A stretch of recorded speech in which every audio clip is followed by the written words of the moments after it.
Maybe none of those rationales are the reason why. Maybe the reason is very simple. NECA is a company that claims not to make toys, even as they sell action figures. A company that proudly declares it sells non-durable goods when toys are specifically categorized as durable in economic terms. It's a company that doesn't want you touching or using the products that they charge you money for, and they blame the customer when their products fail right out of the box. Sounds like you guys at NECA are just total assholes.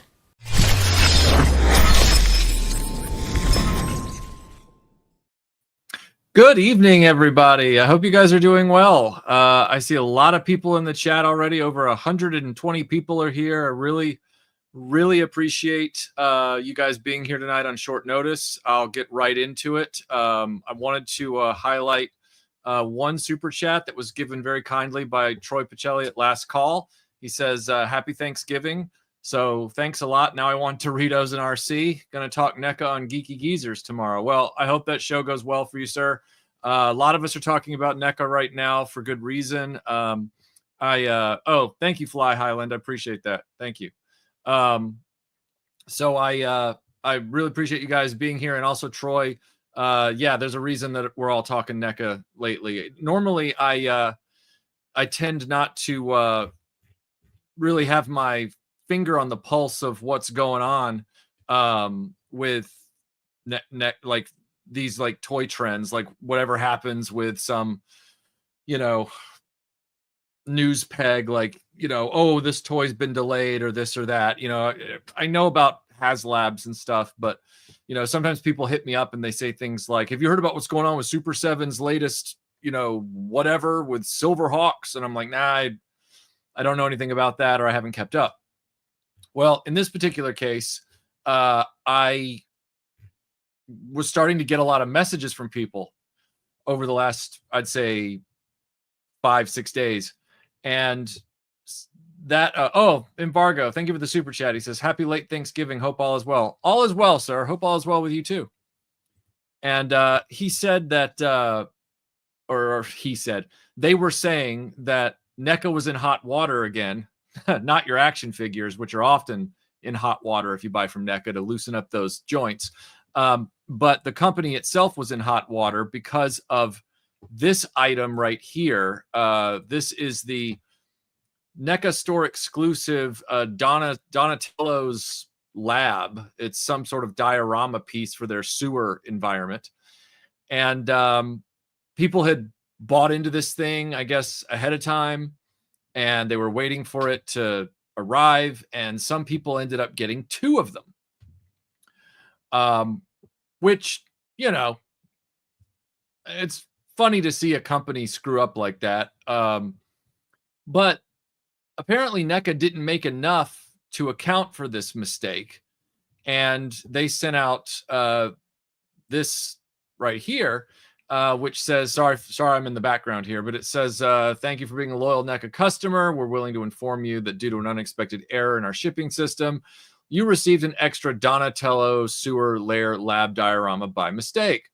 Sincerely apologize for the mix-up and confusion. To help us resolve this situation and ensure there are enough dioramas for the customers who bought them, we kindly request that you return the extra product to us.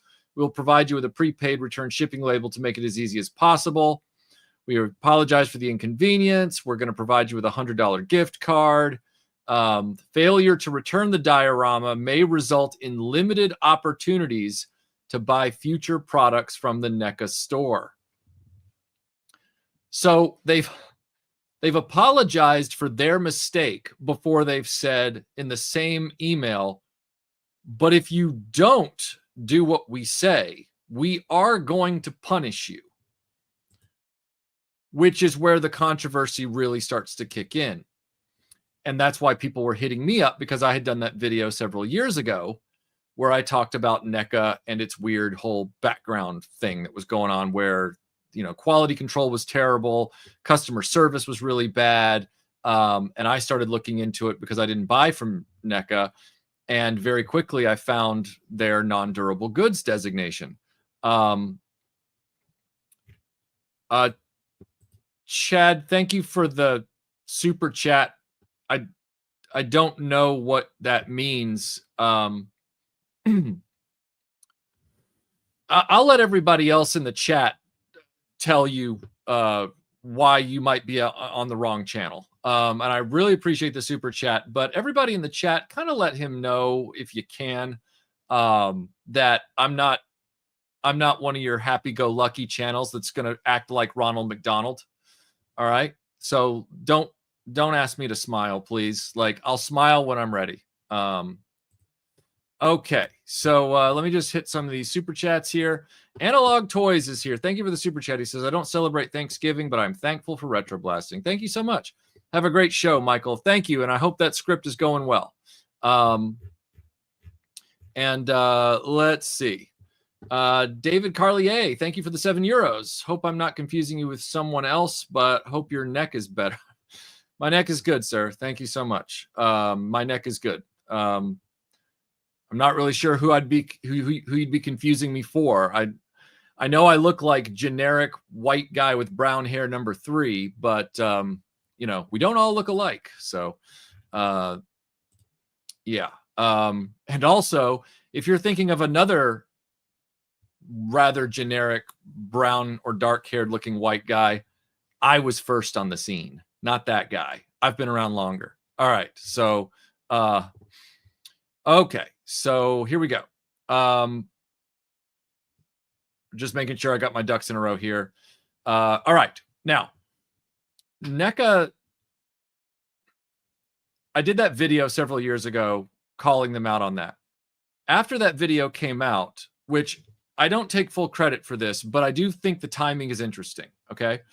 So I was the only person that had called them out on their actual business designation, which was non-durable goods, which is not what toys are supposed to be. Toys are supposed to be classified under durable goods. So Hasbro, Mattel, Playmates Toys, they all classify their products as durables. Non-durables are things like Doritos, you know, potato chips, hemorrhoid cream, toothpaste, that kind of stuff. After that video came out, very quickly and quietly, suddenly NECA's designation as a company changed to durables. I think it was like a few weeks after the video came out. My video at that time was kind of it was like punctuation at the end of a sentence, a long running sentence that had years and years of customer complaints, years and years of defective products. All of that information was on the internet, like all the photos, all the forum discussions, all the complaints, all that kind of stuff. Now, naturally, there are NECA stans who they simp for the company really hard, and they came out and they were going to defend that company no matter what, because they don't have an objective bone in their body. But I think that video getting over 100,000 eyeballs on it in relatively short time helped sort of like kick everything over the line. In other words, everybody's complaints were finally aggregated into one cohesive statement, and then boom. And so I think that's why people were hitting me up over the last few days, is to find out what my thoughts have been on this latest debacle. Michael Hinkson, thank you for the super chat. Hey, Michael, happy Thanksgiving to you and Melinda. To you too. Thank you so much. Yes, she was, Ronnie. Yes, she was. Okay, so we now have this company, and they're back in hot water again because they've come out with this saying, we profusely apologize for the inconvenience. Okay, so they've apologized. They're offering up a gift card. Okay, that's great. They're asking people out of the kindness of their hearts to return the duplicated item because they didn't make enough they didn't make enough as a contingency against this error. Okay, that's a little short-sighted on their part, especially if they're having shipping problems, which, to my understanding, this isn't the first time this year this has happened with NECA. This has happened earlier this year with other products. I don't recall if one of them was I don't remember if it was a Beetlejuice item or something, but they've had problems with duplicated orders earlier this year. So they've not worked that out. And apparently, according to some of the chatter online, they have now delayed certain items like a Nightmare on Elm Street diorama and other things while they finally get their house in order, which is great. But in the background, you've got this message going out, and the message says, you know, we apologize. We're going to give you a store credit.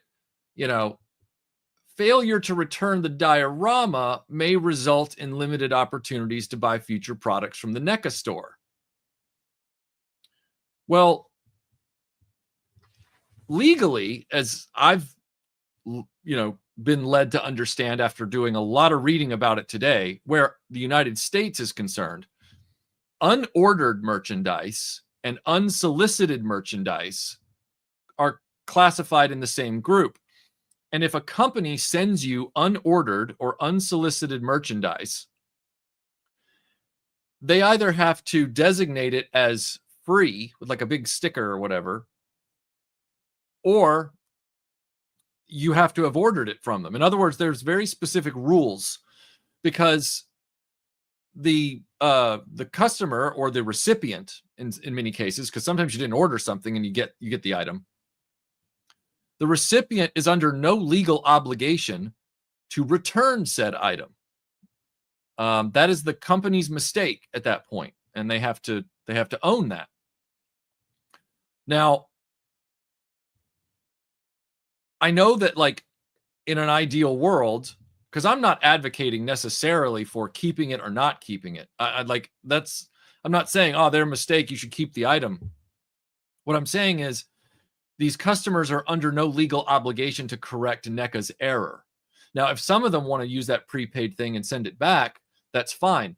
But what NECA is trying to do is create a loophole around this law where they say, well, hold on, we can't legally get them to send this thing back.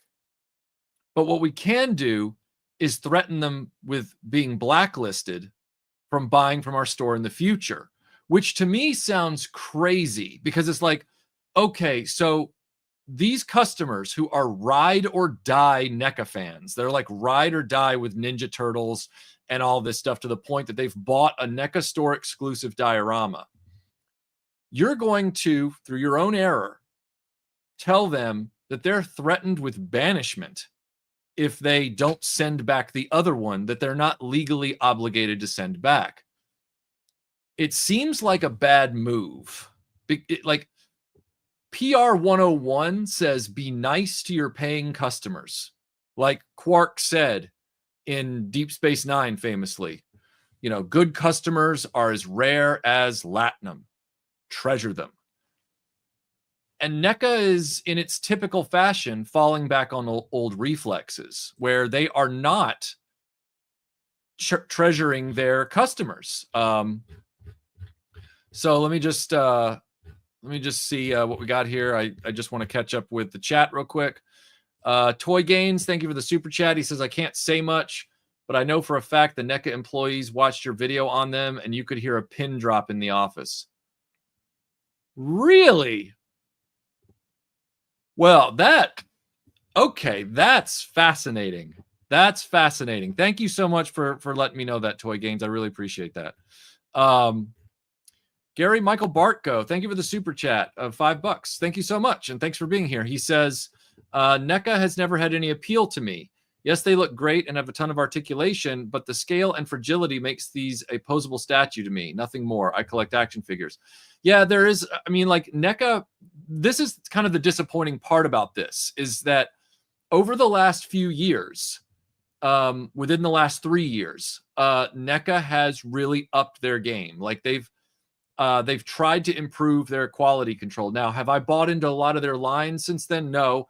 In fact, the only NECA thing I bought in this window of better quality was I bought the 4-pack of the Mirage Ninja Turtles, the one that came out recently. And their quality was okay. Like, it wasn't, I was still a little nervous with some of the joints, but they seemed to have opted for copious amounts of silicone grease or oil or whatever it is. So I don't think anything was under threat of breakage, but it was still NECA, so I was still really nervous. Darth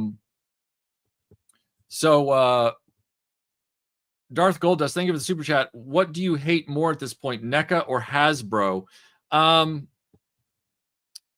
They're two very different animals. Hasbro price gouges to a ridiculous degree, and they still are.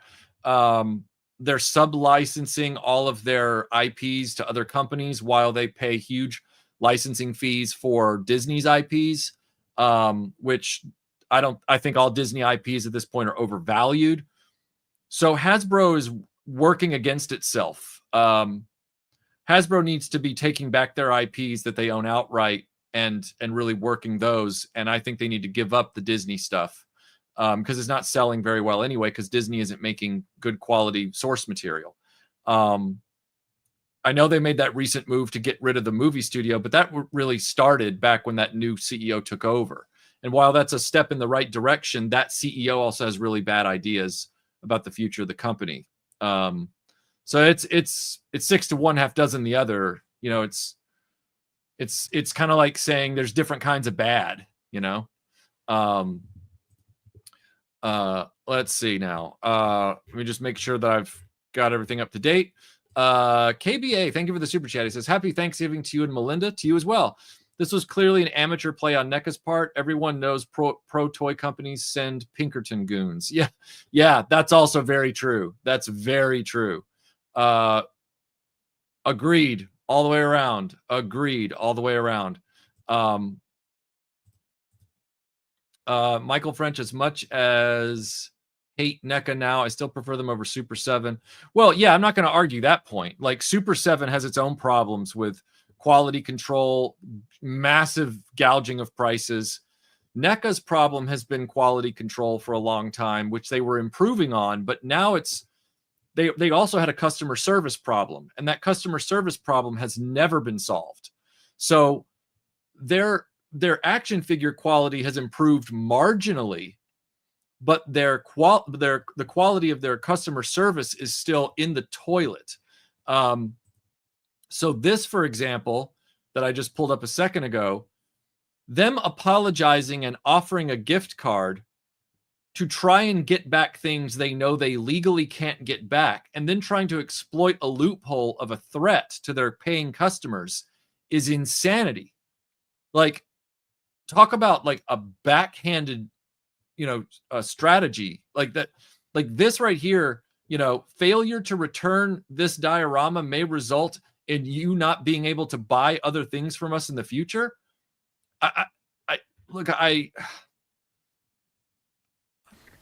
Sounds like you guys at NECA are just total assholes.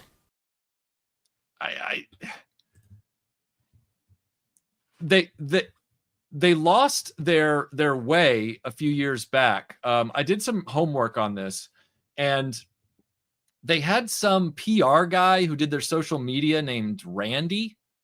And he dropped off the map for whatever reason. The only thing I could dig up is that he wasn't liked by the customers, and the customers kind of went at him finally. They kind of had it on social media with him, and he was trying to, block and ban dissatisfied customers while being real snarky with them and all that kind of stuff. And I guess they got so mad at one point that there was an alleged doxing attempt on this guy, and he kind of disappeared. And when he disappeared, NECA just kind of stopped making any outreach efforts with their customer base. That's what I've read.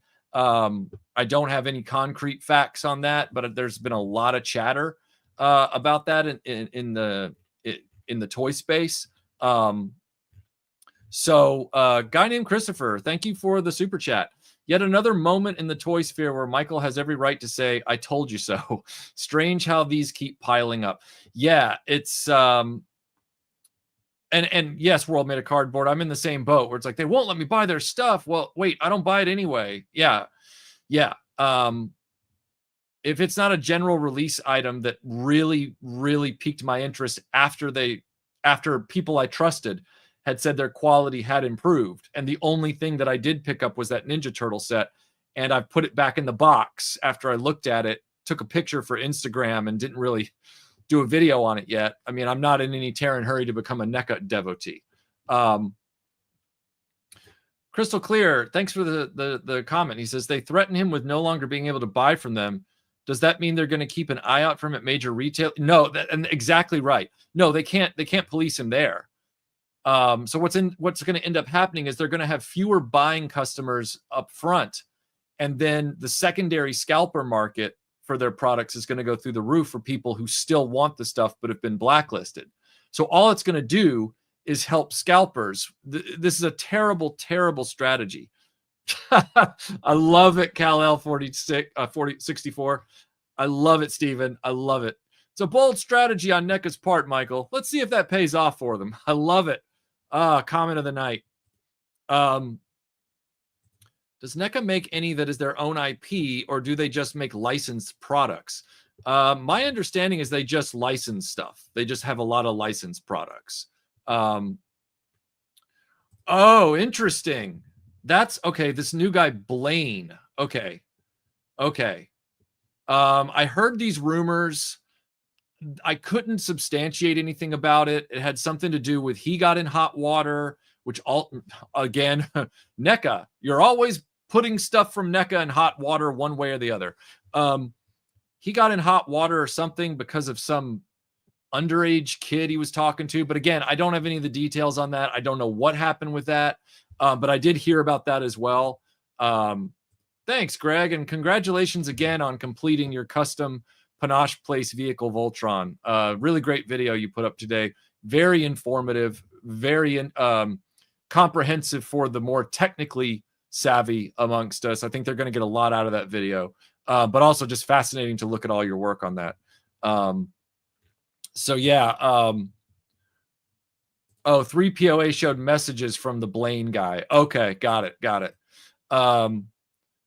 I barely picked up NECA for fear of quality control issues. Just Alf and 3 of the Dungeons and Dragons figures after this. Yeah, I'm the same way. I just kind of cherry pick, Robert. I'm just kind of like, all right, I'll get this and that, and that's really about it.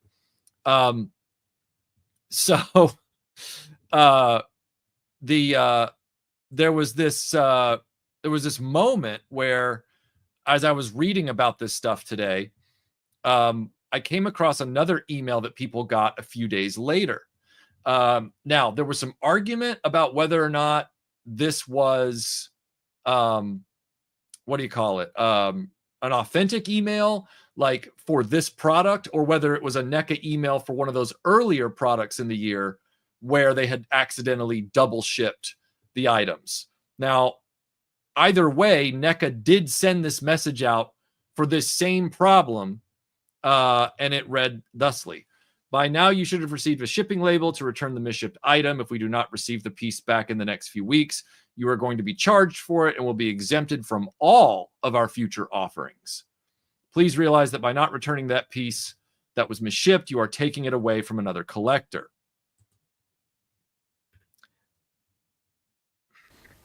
Sounds like you guys at NECA are just total assholes.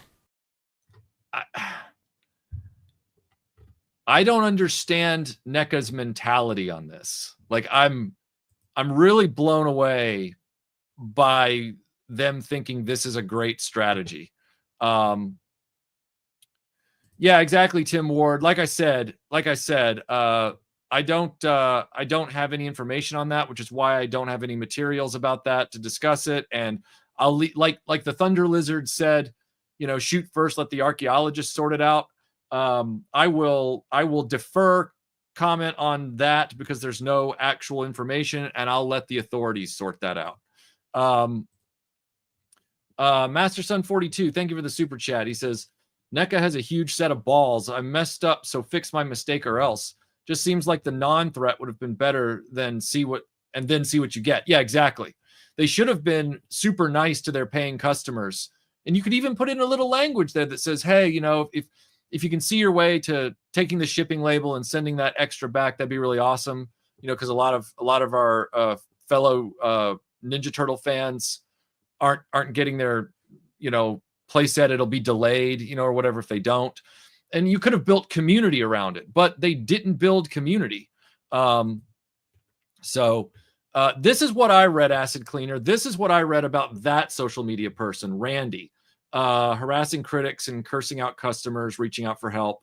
Yeah, that's what I read. And apparently he dropped off the map, and NECA really didn't fill the void with any other customer service helpers. So it's kind of been wacky. Where was I crisp in or crisp out with that sandwich? I'm assuming when you say crisp, you're using the British term for potato chip. That bag of Doritos was closed, was sealed. That was for the NECA video that I did 3 years ago, and I have all the takes. I should probably put all the takes on Patreon because I still have all my footage from all my videos. But the intent of the take was to just get that mouthful of peanut butter sandwich and then do the thing. So yeah, the bag of Doritos never got opened for that. Thanks, Mike. I appreciate that. Okay, so yeah, exactly, Mobile Recluse. NECA acts like a business only when it's convenient. Yeah, exactly. So what gets weird about this for me further is that I'm not surprised that NECA has acted this way. Like this is no shock to me. The amount of hate that I got for that first NECA video, or really my only NECA video, from the NECA stands was immense. Like they were doing damage control and simping hard for this company, saying all the things like, well, I've never gotten a broken figure, which is funny because all you have to do is do a Google search of NECA and you know, broken figure, and the photos are endless. Like they come up and they go all the way back to the beginning of the company. So that was a really weak argument on their part. And then you know, they said things like, well, you don't buy them, so how can you know, say this kind of stuff?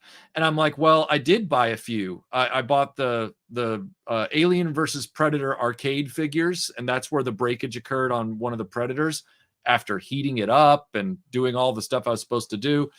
And I have their far more better quality original Mirage Ninja Turtles, not bootlegs, but their original releases of those that were a very kind donation, a gift from a friend.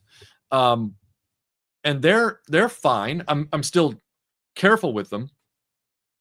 But so for them to say, well, you know, you don't know, it's like, well, no, I have firsthand experience with NECA products. Like this isn't my first rodeo, you know? So that was kind of wild. You never said what? You never said what?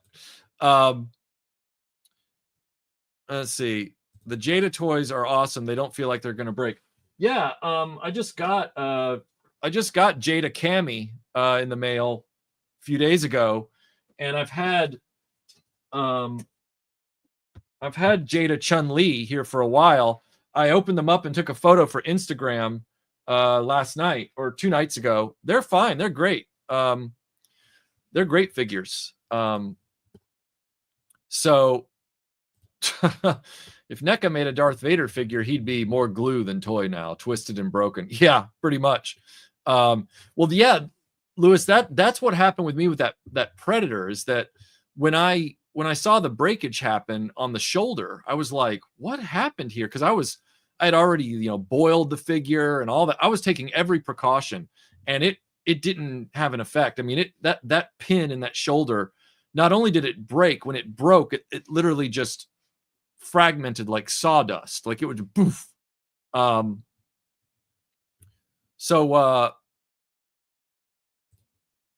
I mean, if you buy it, I mean, don't take it out of the box. Yeah, bought that Predator 2 NECA figure 2 years ago. First an accessory broke. Yeah, exactly. Like they really are fragile as hell. Man after my own heart, or possibly not a man. Sorry about that, Spaded One. You might not be a man. Sorry about that. Somebody get this man a 112 scale Kylie Minogue head sculpt ASAP. That would be awesome. Yeah, there are NECA figures that I read about on Reddit, where people, they got them from NECA store and they were broken in the sealed boxes, and they sent photos to NECA, and NECA customer service wouldn't give them a return or an exchange. And that to me is wild, because in my original video, I talked about how NECA products have a policy, a specific brand policy with some online retailers, where the retailers got so many returns on them that when it came to NECA products, they would say, with NECA products, you do not get a return. All purchases are final, which is wild if you think about it. NECA is almost always a good sculpt, good paint, weird plastic, bad articulation, non-existent quality. Yeah, exactly, Mensky. Yeah, I've never had a complaint about their attention to detail, their sculpt quality, but because I know that their quality control is so bad, I have avoided NECA purchases by and large. Like a lot of NECA purchases that I'm like, oh, that's NECA, pass. Prime Syndicate, good to see you here, man. It's great to see you. Glad you're here. Remember that bubblegum powder candy? That's what NECA figures feel like, compressed bubblegum powder. Yeah. So when I was looking around on this today and yesterday, trying to piece together all of the steps in this process that led to this return debacle and what happened with the backlash with the buyers, I found out that the complaints had been going on for the past 9 months with NECA in general. In other words, NECA loyalists who've still been buying their stuff all this time have said that NECA's customer service has gotten even worse than it already was. They even said their quality control has slipped back downward. That's their I don't have any firsthand observation on that from products. I'm telling you what they've said online. And then I ran across a really interesting Reddit thread. Now, I hate Reddit. Reddit to me is this place where faceless goons go to ask each other questions about situations that by and large nobody living a normal life really cares about. And then they treat each other like, everybody on Reddit leaves a comment like they're an authority, but they're a faceless authority. They've got names like Jacking It in the Corner 74, and stuff like that. But they all talk as if they're in the know, which anybody with a brain knows that isn't true. But even though they're always asking, what's your opinion? What's your take? What's your info? What's your intel on this dumb situation? The moment somebody gives a considered response, it's just a way for everybody else to fight with them. Nobody actually agrees with one another on Reddit. It's just a place for everybody to go to fight over stupid shit. So you go into Reddit and you're looking around, and I found that people have been complaining about NECA for the last 9 months, and it was almost like a runway, like a lead up to this, which they're definitely talking about in multiple threads with this Donnie's Lab thing. Well, I found this one thread about NECA in general from 9 months ago. And this is why I titled this live stream, NECA are still assholes. But is Reddit really any better? Because Reddit, just to give you a preface for this, Reddit was the first group of people to jump in with all of this legal advice. Like they were acting like legal experts, where they were like, well, these are the laws, and so NECA, it's illegal for them to make you send back the lab.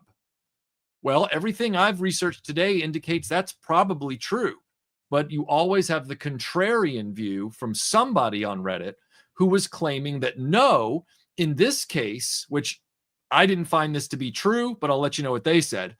They said that in the case of a company that you already have a business relationship or transactional relationship with, there is an opportunity there for that company to get the item back, which I thought was a little thin. I'm like, wait a second. So you only aren't responsible for an item mistakenly sent to you if you've never bought from that company before?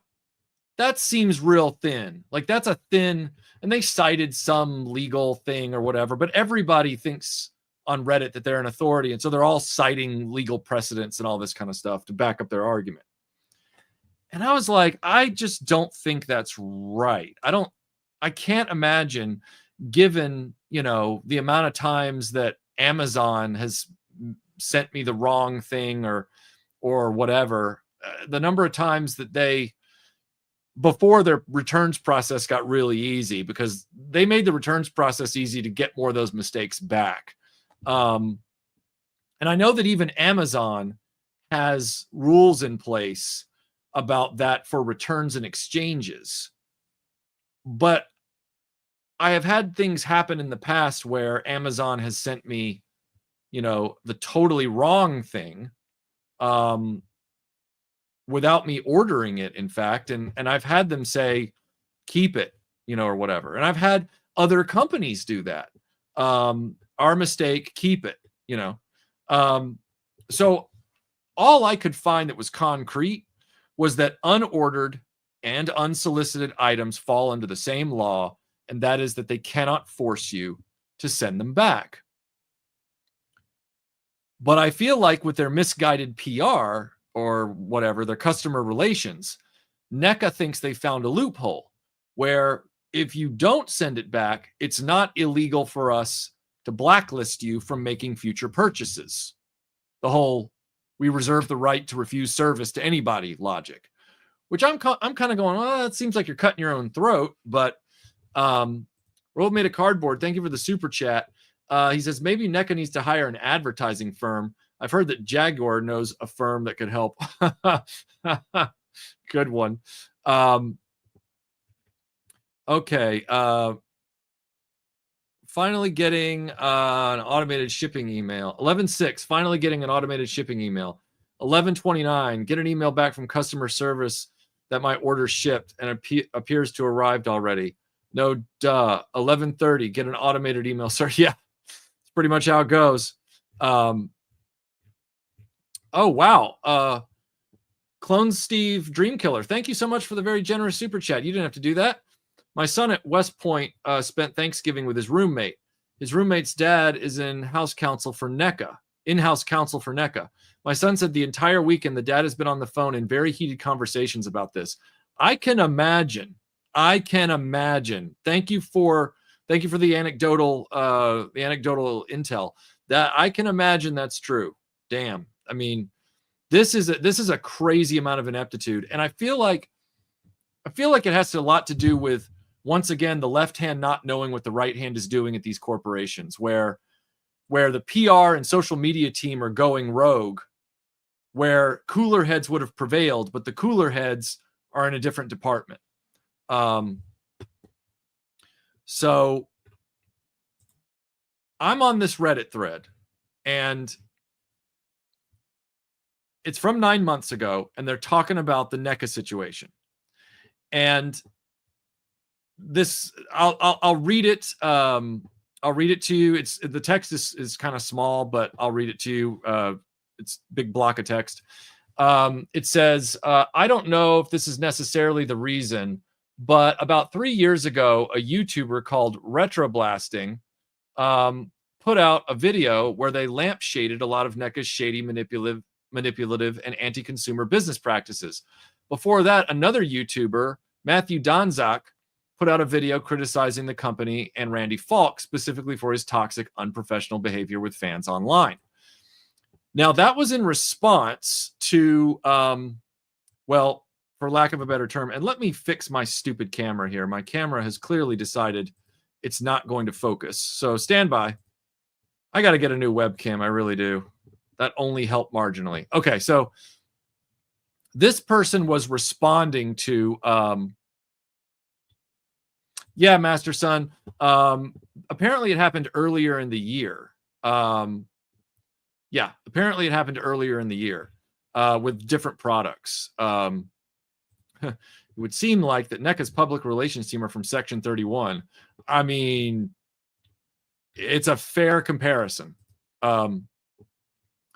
So this person's response here was to a person that was asking, you know, what's the situation with NECA? Why is NECA not getting their act together? Blah, blah, blah.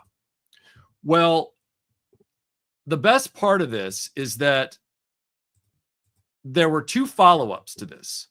So I'll put it up on the screen, though I know it's too small to read. I've pulled up a version for myself to make it easier to read. So here's the thing. I'm going to read this off. So this first person says, Titanus Cthulhu. So we're already working with somebody who's a complete zero with a name like that. Yeah, I saw the RetroBlasting video, and I think there's some merit to his claims, but the whole non-durable goods argument was a straw man. His source was Wikipedia, and I don't think I need to say more about that, LOL. Okay, so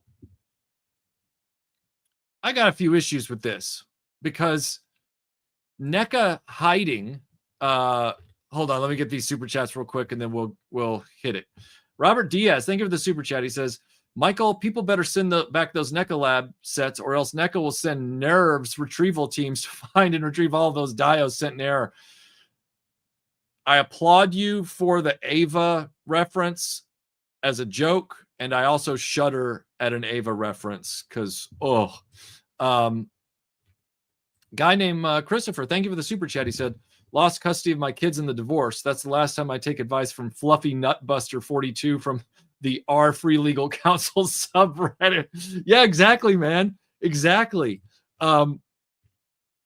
So when you're looking at a comment like Titanus Cthulhu's, he's basically trying to discredit the fact that NECA tried to hide its business classification out in the open because they thought that nobody would go bother to look. Well, somebody did go bother to look. And this guy then assumes, oh, he got that off Wikipedia, so it doesn't mean anything. It's a straw man argument. Well, first of all, as we've established, Redditors are full of hot air and they don't know shit from Shinola most of the time. What he's too stupid to realize, and why I want to bring this up to clarify for everybody who has seen the NECA video in the past, even though you guys never questioned that or anything, some people did, but you know, they were trying to downplay it, be reductive about it, all that kind of stuff, even though it's a big deal. Like, do you want to buy from a toy company that's legally classifying its items you're buying for $50 and $60 a pop as toothpaste?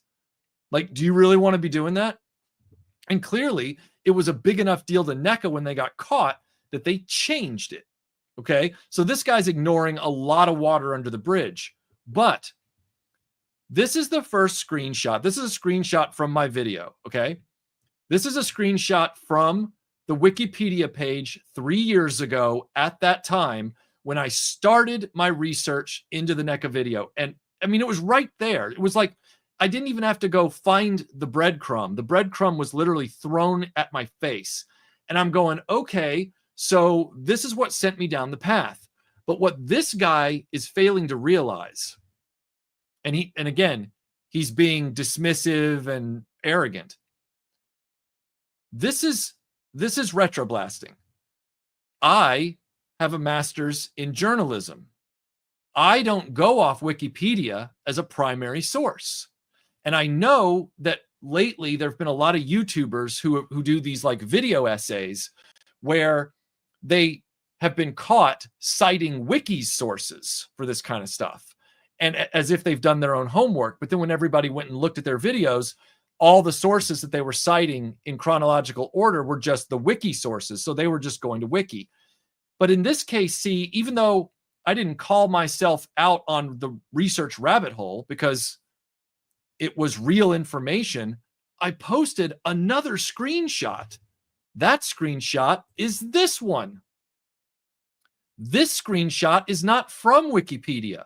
This was where I, because of my training in research, just general research training from college, and then specifically journalism and reporting research, that Wikipedia entry, this one, led me to this entry. And I don't mean through the Wikipedia website.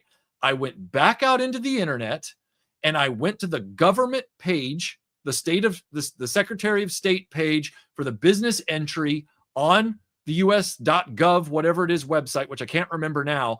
But this is where you have the public entry of record for NECA's business, the public record. This was the entry 3 years ago on the government's website for NECA. And it says right there in its description at the top under that subhead, it says wholesale distribution of non-durable goods. That's not, oh, Wiki was his source. That's Wiki sent up a red flag, which made me track down the source. And then I put that screenshot in the video as supporting evidence. That was the government's website, which then changed a few weeks later. My point in saying all this is, even in light of these issues going on with NECA, there are people still, they're pissed, but they're still simping for NECA at the same time. So you have NECA stans who are mad about the situation, but they're still trying to defray and suppress all criticism of NECA. And the funny part is, that was 9 months ago when this Reddit thread went down. If this wasn't a big deal, if this whole thing about non-durables was not a big deal, as this guy's trying to claim, and he calls it a straw man argument, which he doesn't know what straw man means. We'll get to that in a second. But he calls it a straw man argument. Then NECA wouldn't have changed it quietly in the background to begin with. So these guys, their passion for buying these collectibles is superseding their common sense. It's unbelievable. It's absolutely unbelievable. Rocco the Great, you make a great point. You make a great point about how much TMNT stuff do you really need. I completely agree with you on that point. I could do a whole live stream about that, but unfortunately today we're stuck in NECA world again. But maybe one day I will finally grind my axe about, how many times can we buy the 4 Ninja Turtles over and over and over again? It's a great point. So I think a straw man is a guy who sucks. I mean, yeah, that was pretty much the title of my video 3 years ago. Yeah. Jesus, good point. NECA's saying, y'all better return it or else. Bunch of bullies, I'm done buying from. Yeah, it's insane. The research, it burns. And that's what I've always, KBA, that's what I've always done, especially with something that was that big a deal. When I saw that, it was like, wow, like it's clear to me nobody has really been paying attention to the basic information here, which is also public record information on the primary source, because how NECA classified itself at that time was public record. And it's now how it classifies itself is still public record. That is open and available to anybody looking at the internet from the actual websites where the records are kept. So I thought that was pretty funny and pathetic on their part. So like Wiki, don't use Wiki as a starting point. Never use Reddit for any research at all unless they provide links in their comments. And even then, triple check it. So then this guy says that my argument, he says right here, he says the whole non-durable goods argument was a straw man. I just want to bring this up because it further proves that Redditors don't know what they're talking about and they just say words and they don't know what they mean. Because, and this kind of drives me nuts in a major way, but straw man arguments, there are a number of categories that straw man arguments fall under. People like using the word straw man these days, kind of like they love using the word narcissist, but they don't know what it means. So they throw up in online on social media, they throw up straw man argument. You hear it a lot in YouTube videos that are rebutting somebody else's review of some movie or something like that. But one of the classifications of a straw man argument is oversimplifying an opponent's argument, then attacking this oversimplified version. So what I found hilarious about this guy, Thunderer Cthulhu, or whatever his stupid name was, Titanic Cthulhu, is that he called the non-durables argument a straw man by simplifying it to simply be a wiki mention without knowing that I had used the screenshot from the government website entry for the business because he's too stupid to do his own homework. So he dismisses it in an oversimplification as a wiki source. So therefore it has no merit and we can deny it. And and then he calls it a straw man. So he used a straw man argument to falsely accuse me of using a straw man argument. These Redditors, pretty smart, right? Like they're on the ball, these guys. They are just firing on all cylinders. They are kicking ass. LJ Costanzo, thank you for the super chat. Don't let those goofballs at NECA fool you. Not everything from New Jersey is that bad. Good point. Good point. Yeah. And I'm pointing some of this stuff out about Reddit just to kind of, gig them a little bit because we don't talk about Reddit enough where the toy world is concerned. Like there's all these Reddit threads and groups about all this kind of stuff, but all the threads and information inside it are ridiculous. In fact, the only time I've ever found Reddit to be useful, and I'd be curious to get your thoughts on this too, like Reddit to me is only useful when I'm trying to get information on how to figure out a problem with an Adobe software product, like a quirk or a glitch, or maybe I'm trying to figure out how to install some sort of like custom modding patch into a video game from GitHub or something like that. But otherwise, I find Reddit to be wholly useless when it comes to pop culture information and intel and stuff like that. So Prime Syndicate says, in the meantime, Jada just keeps hitting home runs. Got my cami this week too. Yeah, cami turned out really well. Mine has a little bit of like a plastic bruise on her face right here on this side, the screaming face, which I'm a little disappointed by because it looks like a bruise, like it's this dark mark that looks like it's under the plastic, and I'm not sure how to fix that. But I'll try some lighter fluid and see if it helps. But I just feel like it's not going to come off. 672 folks watching. That shows how pissed collectors are at NECA. Yeah, and I wasn't going to weigh in on this because I didn't know about it, and then because I've been so detached from NECA. But a lot of people kept hitting me up this week saying, because of the video I did 3 years ago, are you gonna maybe talk about this? And I thought, all right, well, let me look into it. When I did, I'm like, all right, well, I want to, but I don't know where to get a Kylie Street Fighter head. So that's my challenge. I'm not going to try and sculpt one. I'd be no good at that. Brian Dillingham, thank you for the Dillinghamism, sir. Good to see you. Good to see you. Thanks for being here. I watched one streamer who had Reddit as the only banned word in the chat. Oh man. Yeah, agreed. But like we've said, those groups are rarefied. Like they are a rarefied group. So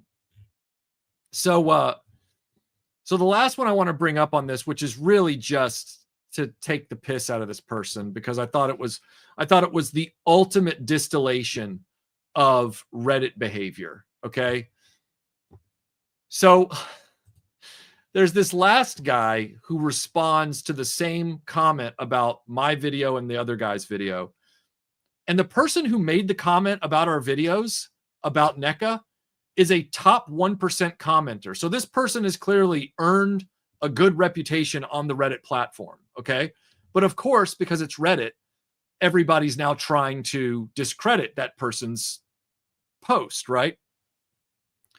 So this person who calls themselves Guru Askew says, LOL, what? You're the YouTuber, right? No denial, I see. Just a down dude. I don't know what that means. Quit promoting your YouTube channel where you go to be the Ralph Nader of the toy world. So he's clearly trying to take a swing at RetroBlasting. He's clearly a RetroBlasting hater from way back. He doesn't like it when somebody's just being truthful and not being a Ronald McDonald hype man. Then he starts, apologizing for NECA, being dismissive of the problems, saying that they're not anti-consumer despite, the litany of issues. That doesn't make them anti-consumer just because you don't like them, blah, blah, blah. Well, I think we all know why this is a dumb comment, because he goes right into, Vintage Weeb, thank you so much for the super chat. He says, thanks for the Ninja Scroll and O-Ring Ghostbusters figure videos. Oh, you're very welcome. I had a lot of fun doing that Ninja Scroll video. I'm glad you enjoyed it. And thanks for being on the chat tonight. Thanks so much. So I think it's hilarious that you got one guy in a Reddit thread responding to this very reasoned post, and they're coming in and trying to discredit the RetroBlasting video. And then you've got the next person coming in and saying it's all a conspiracy because this Reddit post, a top 1% commenter, no less, is me. Which is what they always do. Like, I've seen this in YouTube comment sections. I've seen it on Reddit. Like, the moment somebody says something that is pretty neutral, but just happens to not be dunking on the channel that they absolutely hate, they will claiming that commenter is the channel, because these guys are all used to having 50 or 60 different social media profiles so that they can have these sock puppet accounts to troll people that they don't like. So they naturally assume that other people waste their lives creating multiple sock puppet accounts just to look around the internet to self-promote or vote down people who aren't promoting them or who don't like them, which is laughable. I don't even have an active Reddit profile. I think we secured the name RetroBlasting at some point, and that's it. And it's just kind of held in escrow. I'm never on Reddit signed in. I don't comment on anything on Reddit. If that in and of itself is not enough of an evidence to say, hey, toy collectors, if you're trying to handle a situation with NECA or HasLab or whatever, Reddit is only good to kind of get a read on the din. Don't get your information from them. Reddit be full of crazies, unchecked, behind keyboard, anonymous crazies. Okay. But it's wild to me because this guy, Guru Askew, he started popping up on all the Reddit threads about NECA that I could find. And in one post, he admits that he's paid multiple thousands of dollars for NECA products, even as he admits the company has handled things really badly many, many times over many, many incidents. But he still thinks they're the best toy company out there. And he still thinks that they have the best products and all this stuff. So they can't get out of their own way with their bullshit. They are in many ways like abuse victims, where they're never going to admit that they have to acknowledge the bad stuff the company's doing, but then they apologize for it to the extent that they'll say, oh, anybody who might have been a legitimate source about this in our world is really just that person trying to self-promote their YouTube channel. Really? This is crazy time. This is crazy talk. It's absolutely hilarious. It's absolutely hilarious. So Sadly, Michael's journalism degree has severely called into question because the current state of journalism.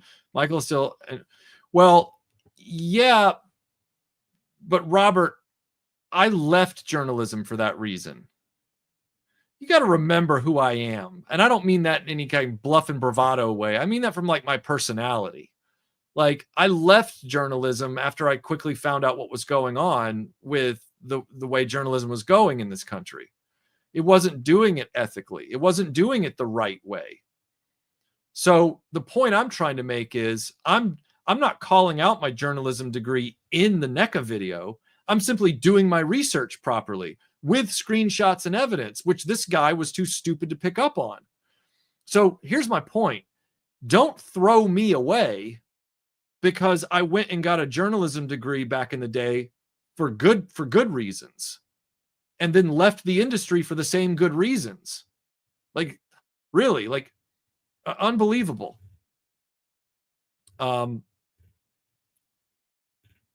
So Maximilian says they think one day they're going to have to resell this to pay for a new car, and they want to protect that investment. I mean, very likely, yeah.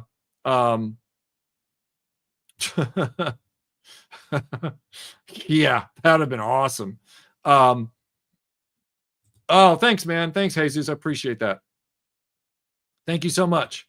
Oh, no, I get that, Robert. No, I get what you were saying. I totally get it. But what I'm also saying is I don't call that out for the very reasons you're referring to. What I was trying to tell you was that guy didn't have that information in his back pocket. So his discrediting of me is unjustified. That's what I was trying to say. But he was also too stupid to even look at the screenshots and realize that he had no reason to discredit my information. He was doing the fanboy thing of glossing it over by default because he didn't want that to be real, because then he would have had to have addressed it in his own mind.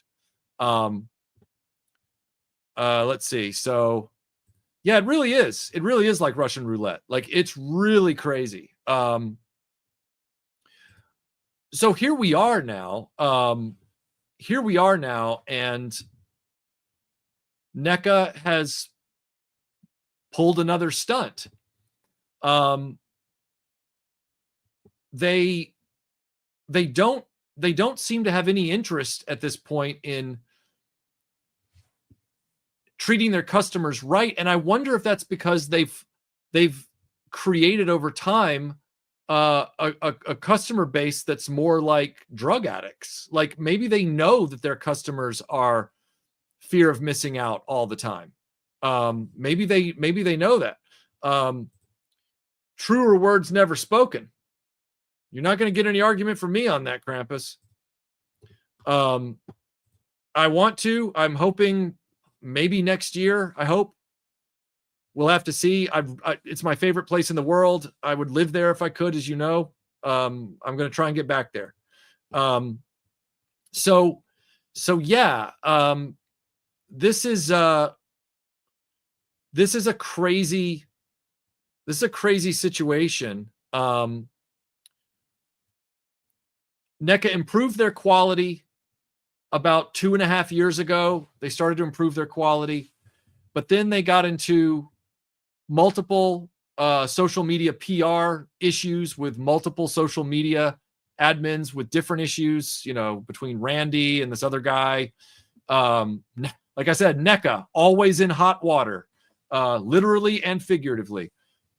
And now their customer service is in the dunk tank. Their quality control has started to falter again. And now they're in this situation with their shipping and distribution as well. NECA is not in a good place. And I don't think we can say that they were ever out of the doghouse. Like, they were working to get there. By and large, I stopped hearing about quality control issues there for, like I said, the better part of 2 years.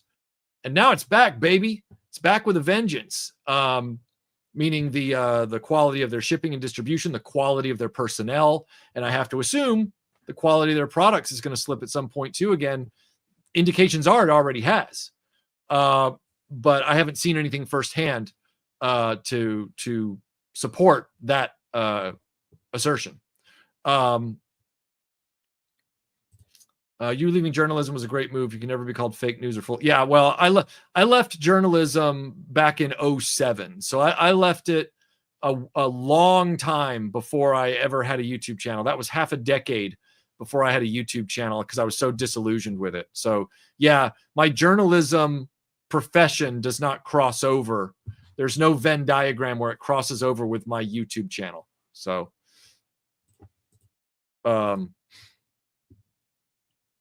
is that true? I haven't heard that. Is that true? Hold on, let me look. D&D. Oh, wow. Okay. Dang. What? My question is, why does he want it? He's always got a reason for stuff, but I wonder why he wants that. I just saw all the news pegs on it after you said that. I wonder why he wants Hasbro. That's a really weird flex, as they say. I'm not really sure. I mean, okay, so okay, he likes nerd stuff. All right, well that's fair. But yeah, I wouldn't know why he'd want it. I mean, unless he just wants to start seeing how to develop D&D dice you can roll in zero gravity. I have no idea. And I mean, I can understand why he'd be upset with the treatment of Dungeons and Dragons. I would think it would be cheaper. I think it'd be a lot cheaper to just buy Wizards of the Coast out from under Hasbro, but Hasbro's not going to want to do that because even though Hasbro's been screwing up Wizards of the Coast, Wizards of the Coast was their only breadwinner in the past like 2 financial annual years or something. And even then they kept hobbling that too.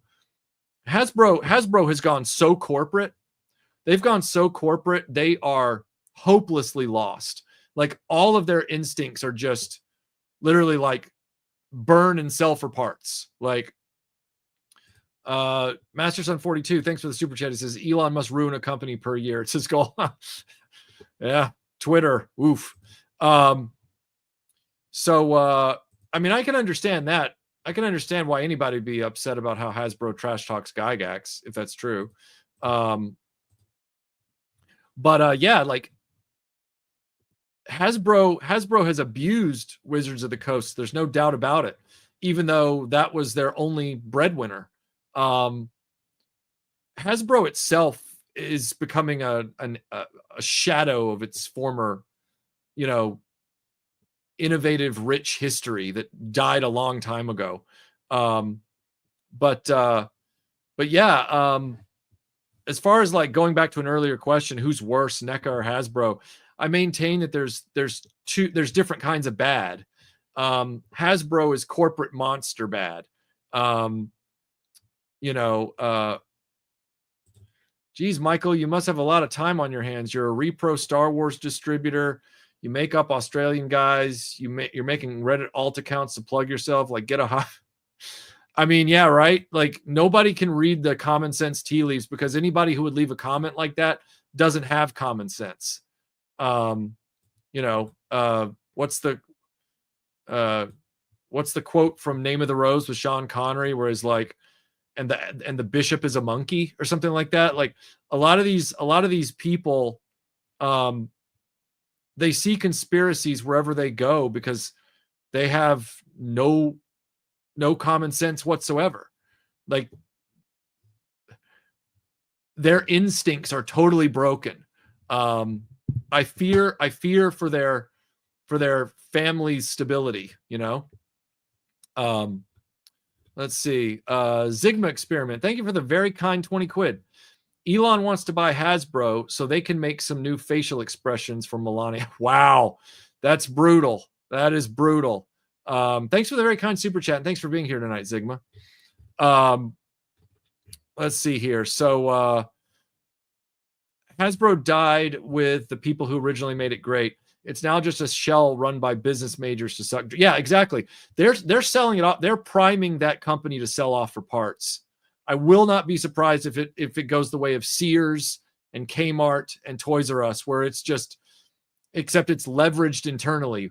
What sort of short-term, turn and burn profits can we make before we just look for somebody to buy us, and then we walk away while everybody from that legacy company gets fired and the brand name gets absorbed? They have totally burned up their company from the inside. It's crazy.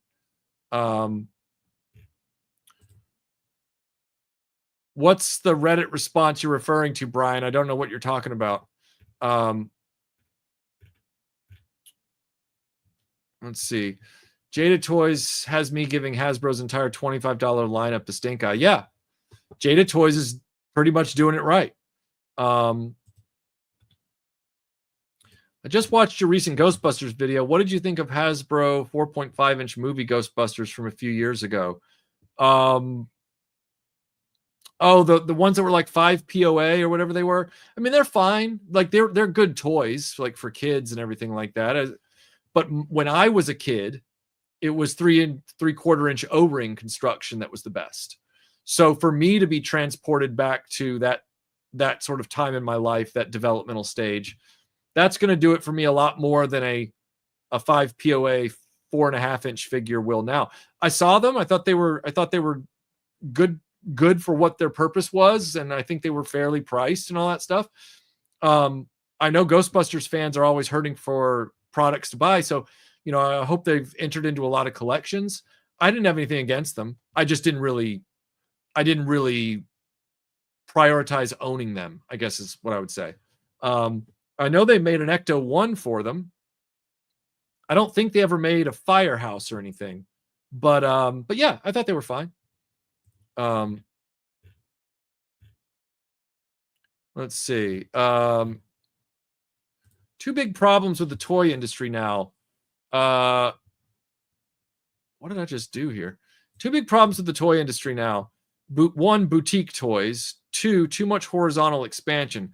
We don't need kids' toys. All toys are kids' toys. I mean, yeah, all toys are kids' toys, provided that they are at the price point and on a platform where they are kids' toys. I would argue that, like, unless you classify this as boutique toys, which it definitely would, the Masters of the Universe Origins line, that was supposed to be for kids and adults alike. Like that, they were still based on the original vintage toys of Masters of the Universe. But when you make Eternia $500 and you make it an exclusive to a website for adult collectible toys, Mattel Creations, I don't think you can argue that's a kid's toy anymore. Like, because of the way they intended to market it and who they specifically targeted with the price point and the venue, that is an adult toy. And now, if you classify that as a boutique toy, then okay.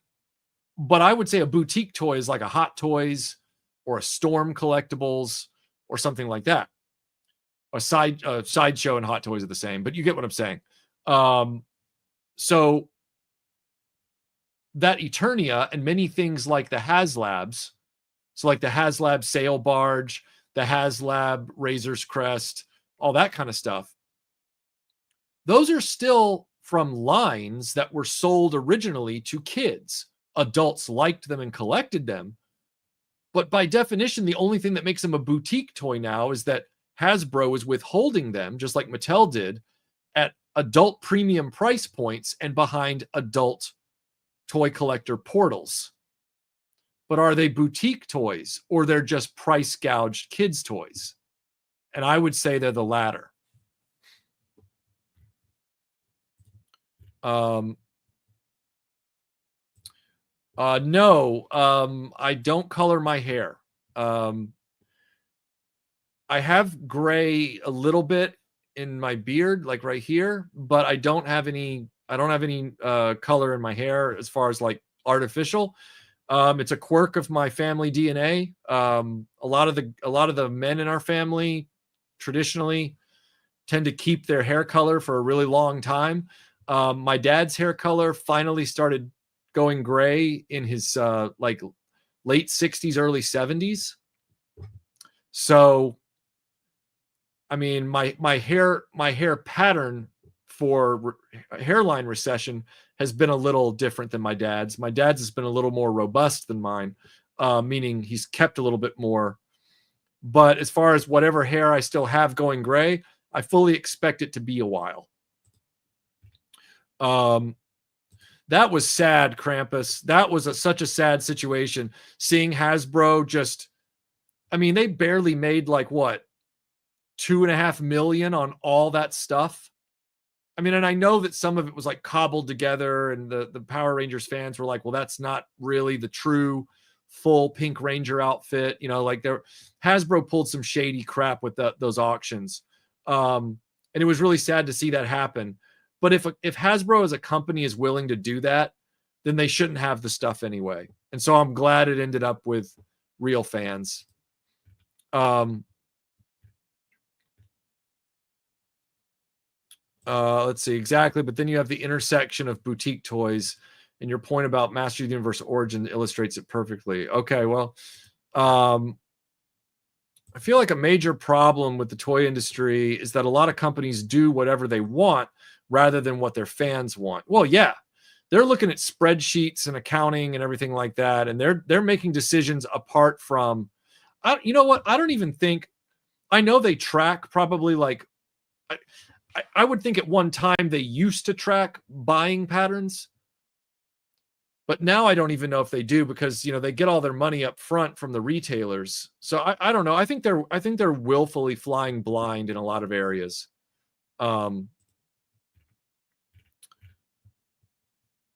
Brian, if that's the one that I just bought, that I just had in my latest video about the Ghostbusters, you might want to go watch that video and then rethink your statement. I mean, honestly, like, it has an Achilles heel. It really does. My bought Eternia and still in the box. Adult collector, as I put in my video descriptions. Okay, great. 20 years of NECA purchases, 250 plus items, and my only real quality control issue was an alien queen with 3 left hands. Well, that's great for you, but don't adopt the attitude that if it doesn't happen to me, it doesn't happen. Because that's the kind of attitude that humans fall into too often, and historically too often with far more dire scenarios. And if you're one of those types of people, I have no patience for you at all. And I assume because you use the Imperial insignia as your logo, you're probably wired with some of that in you.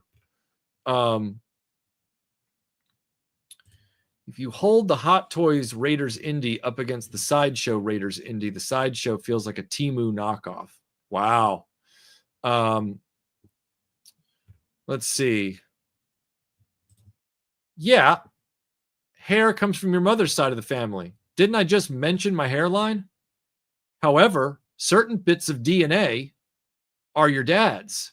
And guess what? You can get pieces parts.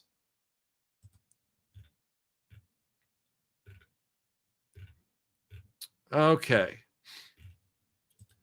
Hasbro not selling the Ghostbusters 4-pack down under. So yes, they have no idea what the market wants. We're having to import from Europe. Yeah, see, again, that's very stupid on their part. That's very, very stupid. Take it easy, Prime. Have a great day, sir. Thanks to you, Michael, also for Valaverse Action Force. I've enjoyed all my Action Force figures, all 10 of them, and thanks to what you keep doing, you stand-up guy. Oh, you're very welcome. You're very welcome. Well, Maki, that's a matter of opinion, man. You're going to have to figure that one out for yourself. I would say that for my case, the best toys that I've bought recently were from Jada, if you're talking about traditional action figures. As far as other toys go, I'm trying to think of some of my recent purchases that weren't vintage. And can't give you an answer. I mean, Lego is still pretty solid, but they're a builder toy. They're not really an action figure toy. Yeah, and otherwise, it's not so much who's the best action figure or toy company. It's more about you have to just assess each product on its individual merits now. There is no consistently great toy company anymore. And lines that toy companies make don't always stay great. Sometimes they start great, like Motu Origins, and then they just fall into the abyss. So it really is on a case-by-case basis. Literally, this case of action figures, then the next case. And you got to assess them like that. Michael, have you heard of Delta 17? I know you don't do much modern, but are they on your radar? I've never heard of them, K-Dog. What's the deal with them? I have never heard of them. So I'll be curious to find out what they're about. Okay. Does Jada do 3.75? I don't think so. I don't think they do. I could be wrong about that. Bondi has pretty good quality, but I've got it on good authority that sometimes their SH figure arts have like soft joints that kind of start to crumble if they're kept in the boxes too long or something. Apparently that was a problem with Dragon Ball Z figure arts figures. I don't know if that translates over to other licenses that they have under that brand banner. If there is, it's only going to be for the two figures I have. I just bought the ladies. So yeah, they have been. I can't really afford to get into that line because I've got to focus on all the stuff I'm doing. And yeah, Playmobil is a great toy company. They're definitely a toy company. Thank you for the reminder. Playmobil is great. I've had nothing but positive things to say about Playmobil since I started reviewing their stuff. I do not understand Hasbro's backtracking on body molds when it comes to Marvel Legends. Yeah, unless assembly of that mold is more expensive. They'll save a nickel whenever they can. I would agree with you, Zufall. I would agree. Yeah, I mean, like I said, my Cami secondary head, the alt head, has like a mark on it. So I would agree with you on that. Military line developed by a Canadian developer in the vein of G.I. Joe. I know that Scuba and Chad have checked them out. Okay. I'll look into them. Thank you. Disagree with Motu Origins. Okay. Congratulations. You disagree. Do you want a participation trophy? Why do people always start with disagree? Like when they disagree, why don't they just say what their take is? Like, disagree. Really, dude? Just jump into it. Understand the repaints and not focusing on the vintage line. But I've enjoyed many of the army builders. And okay, great. I'm glad for you. But you know, if you read the room on that Motu Origins video I did, you were in the vast minority of takes. Like a lot of people have abandoned the Motu Origins line because of the shenanigans, because of Mattel's lack of focus, because they didn't prioritize the right figures for retail, because they held high desirability figures behind a paywall. You can disregard that for your own personal opinions and your personal joy, but don't sit there and discount the fact that a very, very large number of people who were high on that line for a while, including myself, have decided, nah, no more.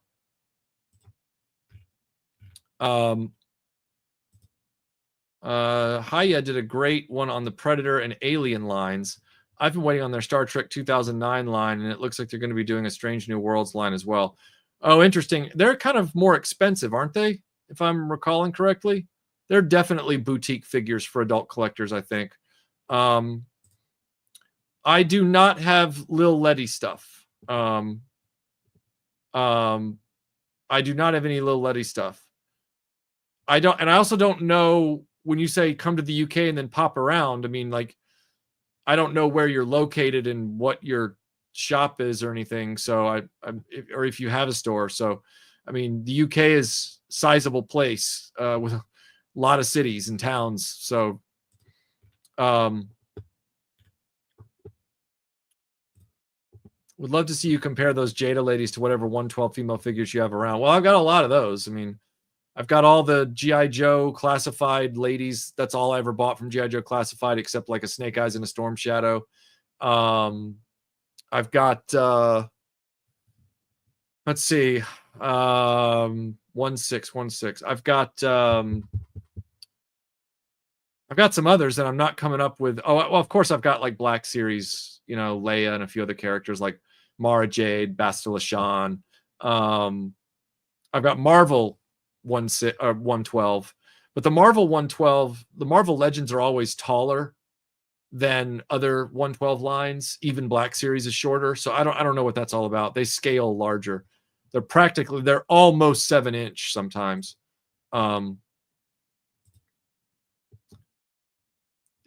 It's 2024. I think we're referring to toy companies that are still in business. Let's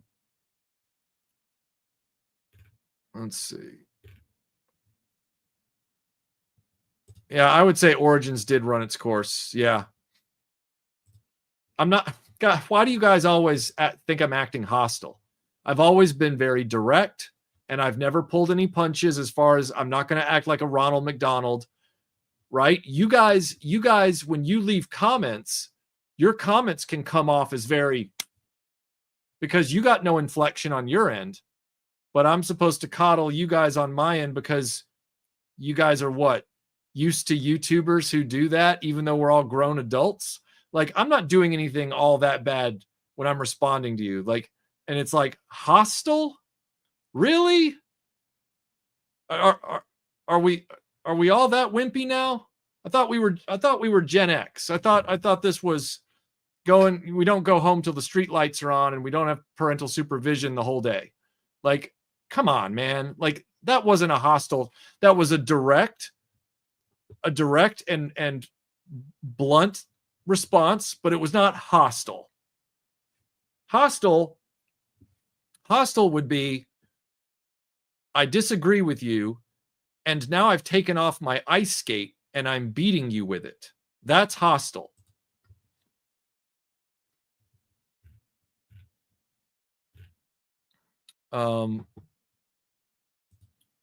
Look at your videos I've posted and what I got. Look at your videos I've posted in. How am I supposed... Michael, dude, how am I supposed to find your comments when I have 600 videos and I get hundreds and hundreds of comments a day? Come on, man. How am I supposed to figure that out? You know how YouTube works. Look, send me an email, retroblasting@gmail.com. All right? Just send me an email with your information. Like, golly, I'm happy to come to your store, but let's not kid ourselves about, I left a comment one time where I'm based on one of your videos. How's that supposed to work?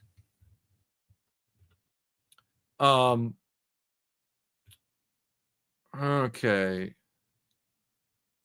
I mean, I wouldn't mind a Jada Toys Sonya Blade. I'd take one of those. Yeah.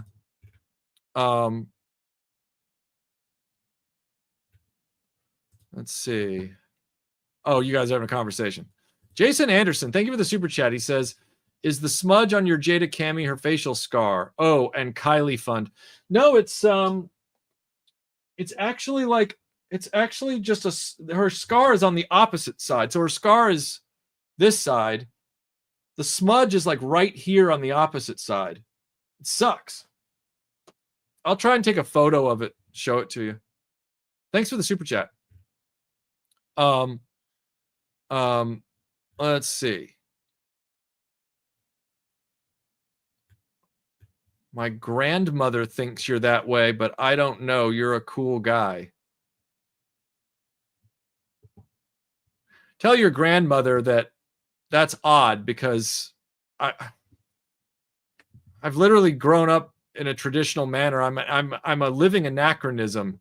Your grandmother would probably think when she met me in person, he's the nicest guy ever. I've never had a problem with grandparents. I look too 20th century and clean cut to have a problem with grandparents. So whatever her perceptions are of my YouTube channel is irrelevant. Oh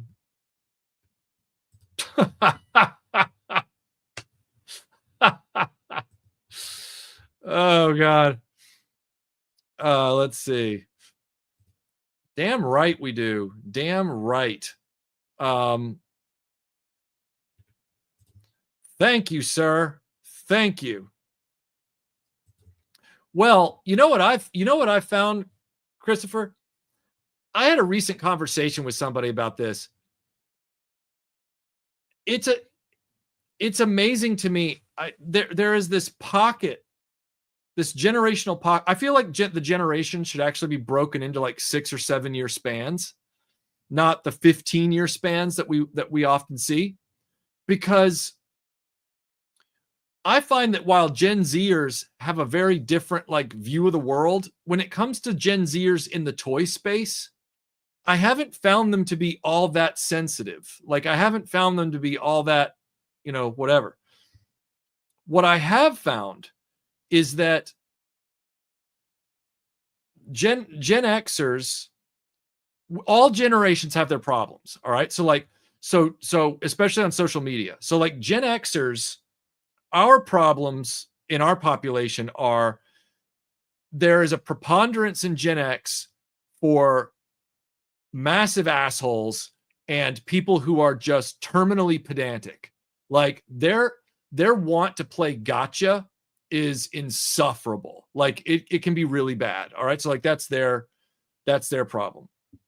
Gen Zers in the toy space, they often, so far, what they've exhibited seems to be a complete dismissive lack of any respect or acknowledgement for anything that existed before they were alive.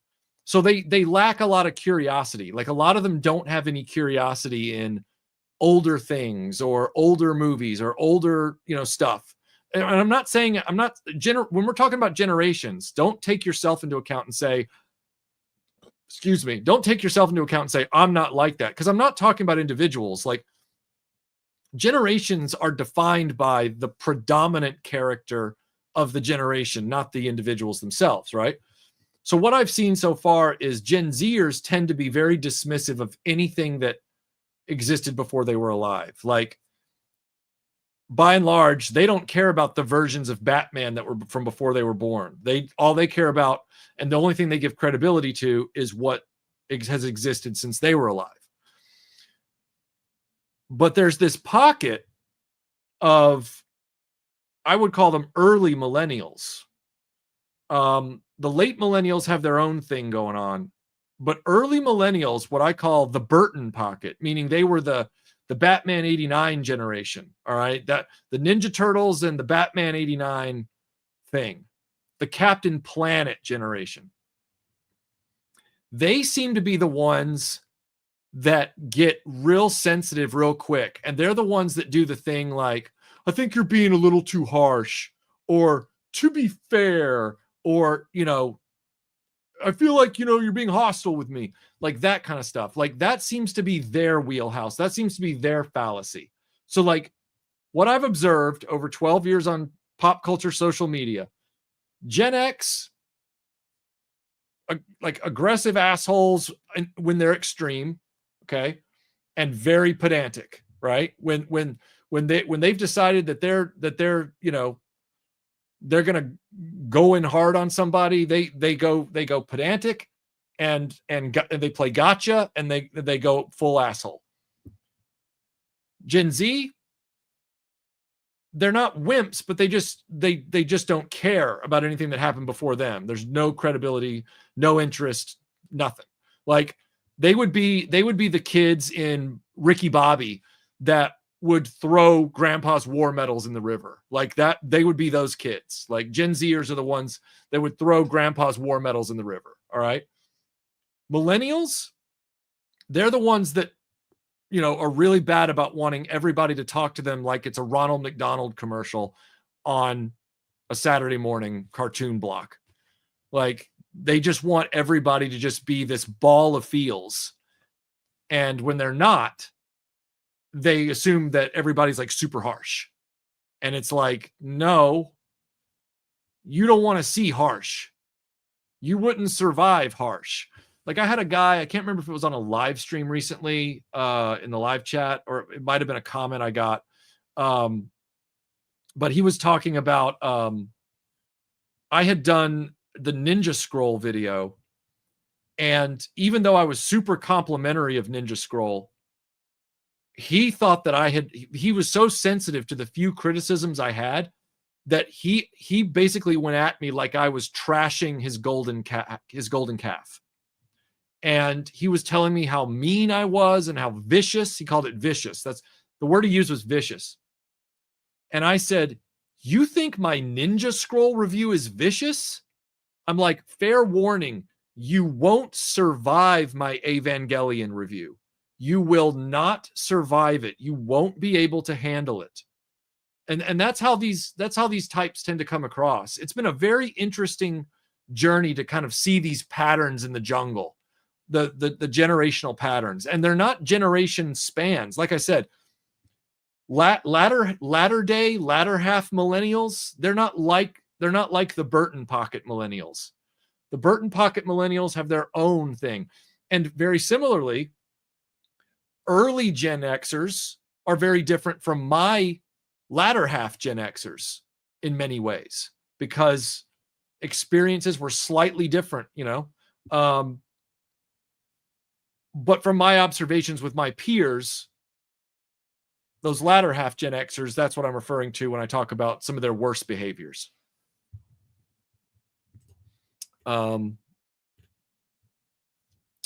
Michael, greetings from Chicago. It's that time of year when I like to look at some of my favorite figs of the year. And my top 3, Mondo Rogue 1/6, New Eternia Merman, and Classified Once a Man figure. Oh, okay. Nice. Your online commentary is fantastic. Thank you. You come across like a grown-up. Keep it up. I will, sir. Thank you.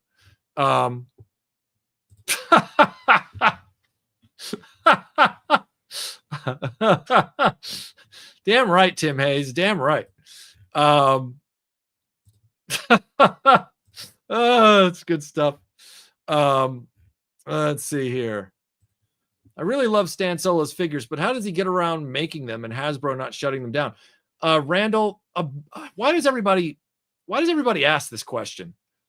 And also, why does anybody care? Like, the answer that I've heard is that Hasbro doesn't care about things that don't compete with them at retail. These are short-run, low-volume artisan products. They're not being sold at retail stores right alongside legitimate Star Wars merchandise. The whole thing about Ross, that store that started selling bootleg Sonic the Hedgehog merchandise, and the news happened this week that Ross got this massive cease and desist and recall mandate to recall and destroy all that merchandise from, Sega's higher ups. That's what they're worried about. They're not worried about people who never attempt to do something at retail. So if you're asking for my advice, don't worry about it. Just keep enjoying what he's making. That's what I'm doing. As a Gen Z myself, I honestly prefer Michael's direct and honest nature in his videos. Too many YouTubers are way too filtered nowadays and appeal to them. Yeah, that's true. Tell it how it is. You're blunt like a hammer to a banana. You mean like this? Sounds like you guys at NECA are just total assholes.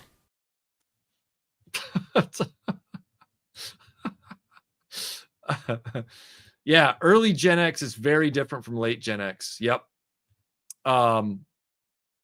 Next time someone says you're being hostile, just tell them that unless you're cramming Luke down their throat, then you're not. Yeah, I mean, really. I don't own any Figmas, I don't think. No, I don't. I know I've looked at a few, but I don't own any.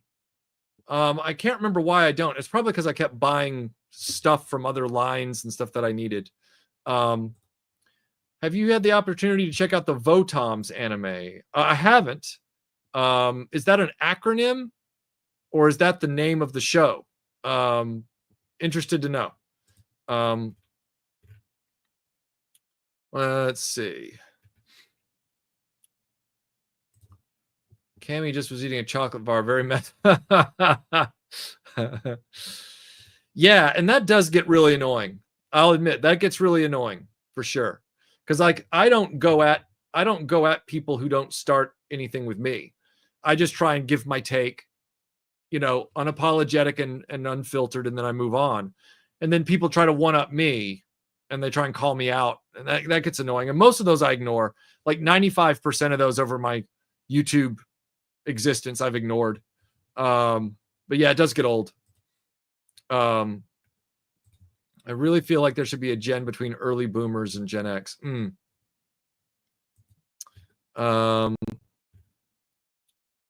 As a Gen Z that loves your content, I'm proud to be an outlier. Often I wish I was born in the 70s and the 80s.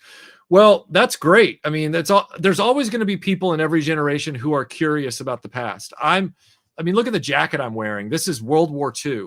So like I've always been fascinated by what happened before I was born and all that kind of stuff.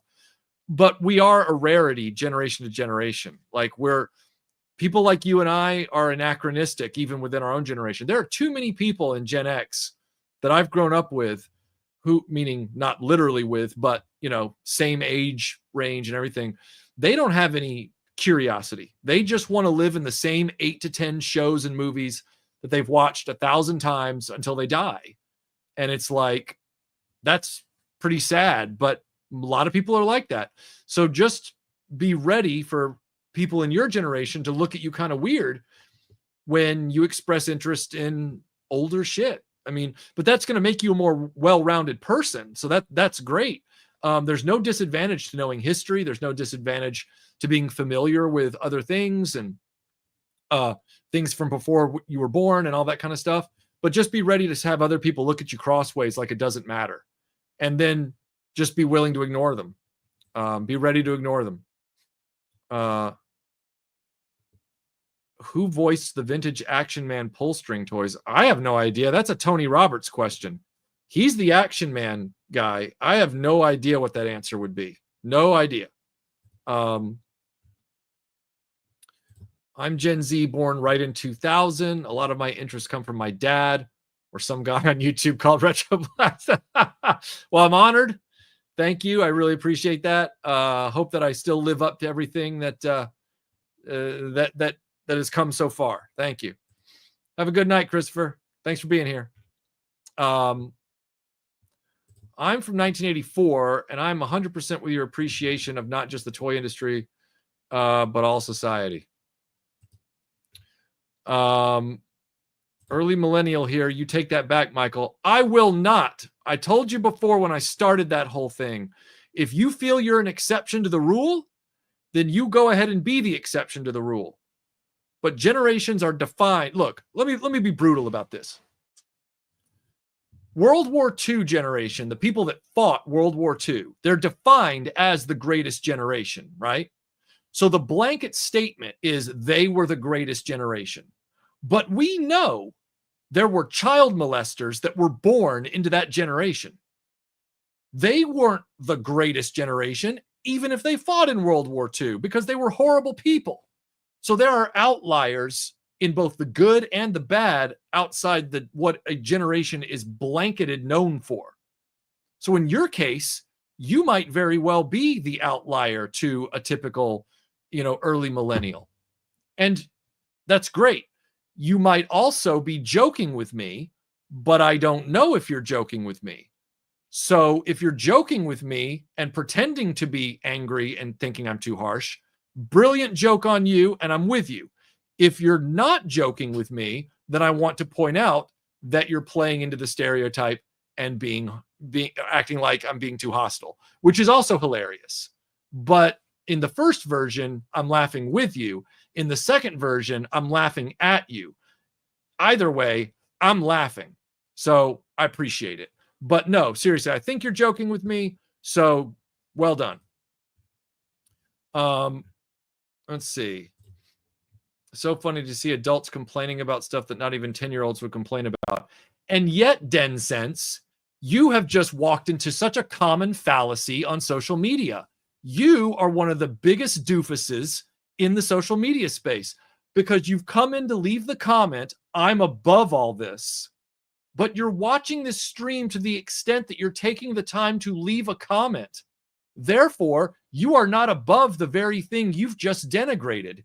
You have self-owned. As we Gen Xers would say, you have just stepped on your own dick. How does that feel? How does it feel to be terminally stupid in your own space? Have a great Saturday. For me, harsh is when melee weapons are involved. 100%. 100%. I speak my messages because I put them out. I wouldn't make it through a live stream with typing because I'd never get them done. So sorry for all the issues with the. That's fine. You haven't broken any. You haven't broken it. You haven't committed any transgressions or anything.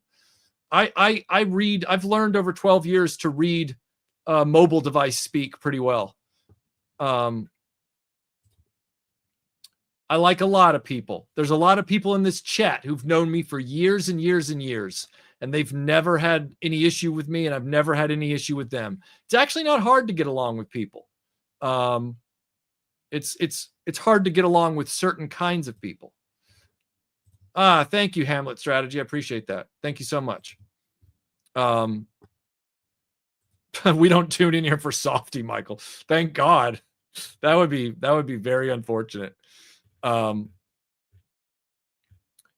Gizmo Hunter 84. Thank you for the Canadian $10. Love all your videos, especially the ones where you finally get that last piece to finish one of your collections. I can see your real joy in having a childhood collection complete. Yeah, and right now, thanks to Zantara, the final piece I need for a collection is going to be a whole custom job, and then that will be complete. That will be a crazy cool day. So I'm hoping that I can start that process in the early new year. It's going to be that final Galaxy Rangers character that almost got a figure and then didn't. So I'm going to have to customize one. But I can't wait to make the attempt. So watch for that. And thanks for being here, and thanks for the super chat. Let's see. Well, that sandwich was 3 years ago. It was just a peanut butter sandwich with bread, Tim. I mean, you know. Thank you for Michael for your honesty. Keep fighting the good fight. Hammer to that old watermelon. I always will, sir. I always will. Thanks for being here tonight. And thanks for being here all these years. I appreciate that. Any chance Stan Solo will try again with Indiana Jones now that Hasbro doesn't care now? I'm really hoping so, Teague. I'm really hoping so. I told him at the time, like, please kick this back out there again. Get this going. This would be such a win. I really hope he does. I hope he does. And that, Fly Highland, is why I love you. Well, yeah, Michael, every year we do the Christmas live stream. And that won't change. This year there will be a Christmas live stream. So yeah, don't you worry about that. We have a Christmas live stream coming. Calling this channel grown up is a very good way to put it. I don't like channels that talk down to me. You being direct and professional to your audience is actually more respectful of them, in my opinion. Thank you. I really appreciate you saying that, Arjun. Really appreciate that.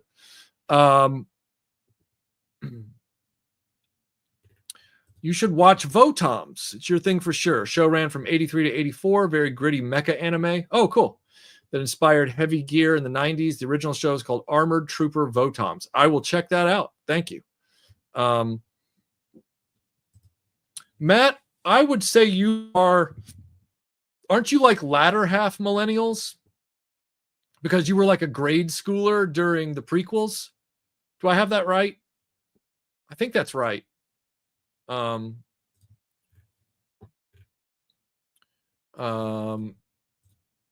you have RC Cola there. Man, that's good stuff. It is better than Coke and Pepsi. We do have it here. The clip that you saw was from 3 years ago, but I still have... Yeah, I get RCs, yeah. Oh, yeah, the so you are Mayumi's not better half. She's the better half. Sorry about that. Force a habit with the phrasing. You are Mayumi's other half. Yeah, the olive version of the jacket is British Army, which I have one of those upstairs that I've worn in videos and wear regularly. I've worn it like twice this week because the weather's gotten colder. I love British battle dress jackets. They're some of my favorite. They're some of my favorite pieces of clothing. No.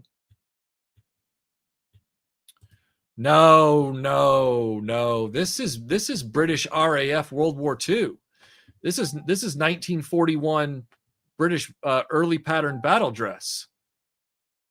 This is real stuff. Like, meaning this is based on a real thing that real heroes used.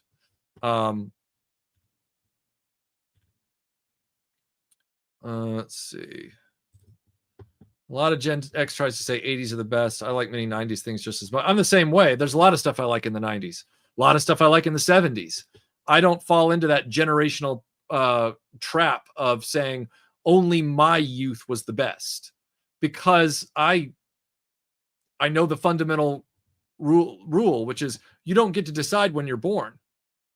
So I try to take an interest in stuff from all eras.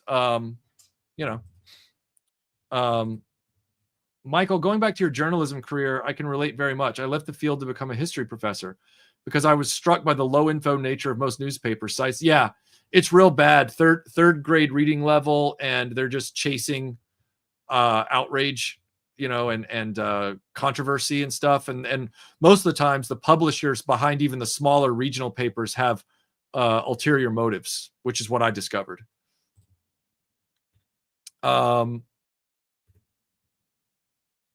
Michael's in here making quotes from Walt Whitman about curiosity.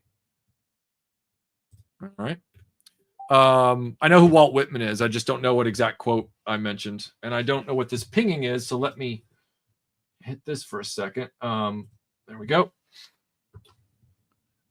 Let's see.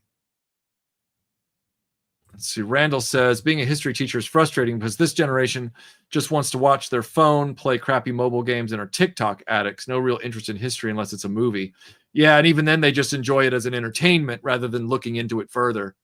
Well, Lee, that is the joy of the RetroBlasting open live stream, where there's kind of a topic, but some people refer to them as Michael is bored live streams, although this one did have a topic, but it was me just going to talk about it because I don't just read, super chats and stuff, because, a lot of these streams I'm on my own. So I have to, you guys are the guest panelists of live streams like this. So I want to know what the conversation is. So I pay close attention to the live chat, and I pull the interesting bits and stuff that I catch.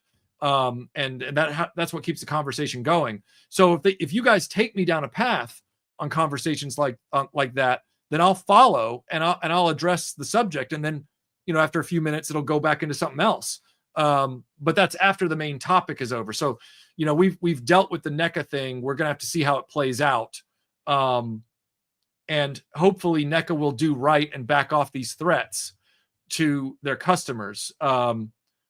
Because even though it would be nice for the customers to take the shipping label and send everything back, they're not legally obligated to do so, and NECA shouldn't blacklist them for their mistake. Just to sum everything up, I feel. And then in the background, Redditors are universally uninformed and they're just speculating. Don't trust anything they say unless they provide links, and even then, still do your own homework, because Redditors they're crazy.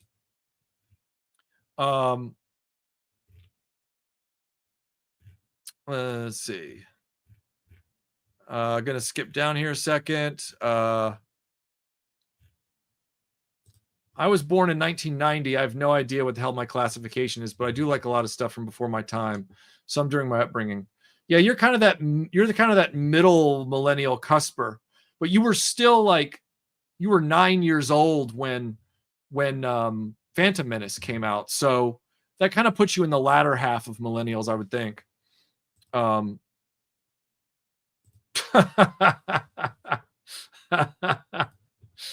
And God bless you, Damien. Thanks for being here tonight. Hope you're doing well. Thanks for the comment, sir. I mean, I'm a prequel fan and Michael gets along with me, so that says a lot. Well, again, like I got my problems with the prequels, but I do think the prequels aren't well written. But I truly despise the sequel trilogy. Like the sequel trilogy is a product without any passion into it. I think with Lucas, he had passion for the prequels, but it was a misguided, kind of lost in the woods kind of passion. He kind of forgot the plot, literally. But I own the prequels as a legitimate cinematic film study. I own those on physical media. I don't own any of the sequel trilogy crap. That stuff is just soulless product without any understanding, and it's all predatory. And it's also incompetent. I have no interest in owning that. Let me put it to you this way.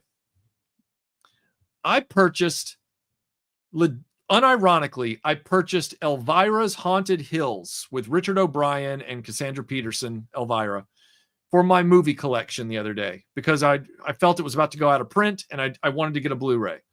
I will not purchase Force Awakens, Last Jedi, or Rise of Skywalker. I will happily own Elvira's Haunted Hills in my video collection, but I don't want to be anywhere near the sequel trilogy. That should tell you how much I think those are incompetent, soulless trash. Armored Trooper Votons. Think realistic mecha combat with a hint of 2001. Oh, okay. Thank you, sir. I really appreciate that, Maurice. Thank you, sir. Broken Vader's coming back soon. Broken Vader's going to be in an upcoming video. Don't worry. He's on his way. He's never gone. He's never gone. Oh, good. Thanks, TNT. I appreciate that. No, like I just said, William, okay, first of all, remember how I've said, and William, I'm not trying to dunk on you. I just want to remind you. Remember how I've said often that fanboys are terrible with details? Okay, so if you watch my Bespin Luke video, which I did 32 minutes on his costume, go find it. It's called The Story So Far, Bespin Luke, okay? You would know that Bespin Luke's entire ESB khaki outfit is inspired by British battle dress. All right. Luke's jacket does not have scalloped pockets. Luke's jacket does not have epaulets on the shoulders. All right. Luke's jacket does not have this kind of collar. It has like a standing collar. All right.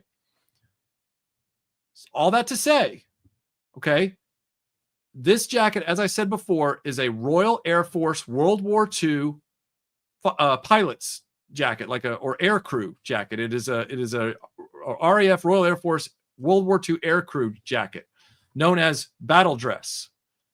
This is not Star Wars. This is what inspired Star Wars. Hence, it is superior to Star Wars because real heroes wore these.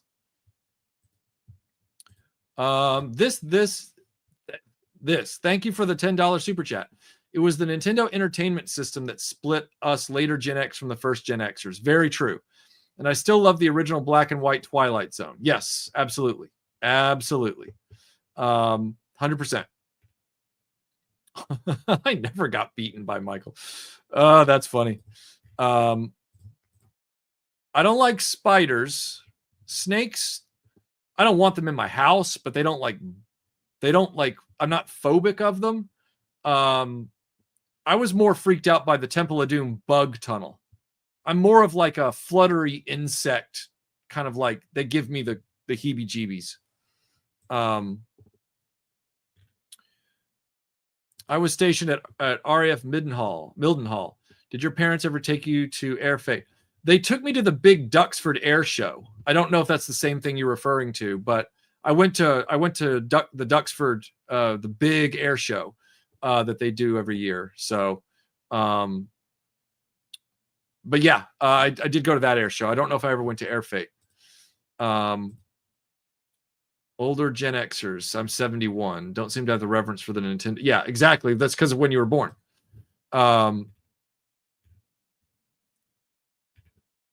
Let's see. I'm not. Nah, I can't do the facial hair beyond like 5-day beard. I can't do it. It gets too itchy. I can't do it. Are you familiar with the YouTube channel Gaty's Toys? He talks almost exclusively about unmade female action figures from various lines. I find it fascinating. I mean, there's plenty of examples. I would imagine he can fill an entire channel with that kind of stuff. So, yeah, 100%. I don't make it past 6 episodes of Evangelion. I can understand why. I watched the 4 revival movies. See, I couldn't even I watched them for my video. I got through them, but I didn't enjoy them anymore because they're still coming from that lunatic of a storyteller. I can't stand Hideaki Anno. I cannot stand him. Yeah, exactly. No, Dick, I haven't. I've had 3D printed things done. I've bought 3D printed things.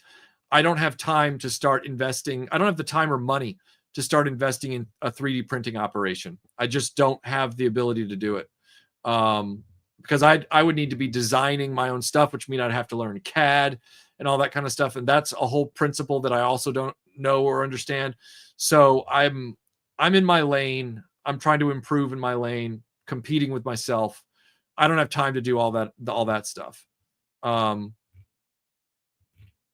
Snell's World, thank you for the super chat. Why do people think that the Ghostbusters HasLab couldn't be sold at retail?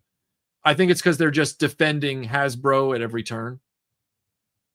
Every HasLab that they've done that was a toy could have been sold at retail because they only hit the major franchises, minus that one Super Sentai something robot they did that was Transformers adjacent. That one made sense. But everything else they've done, it could have been at retail. And when I say that, I mean the toys. The Proton Pack, no. But the toy stuff, the figure stuff, the vehicles, yeah.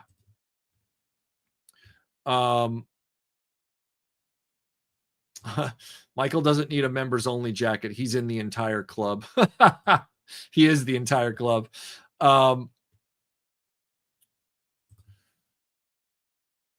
Wise man.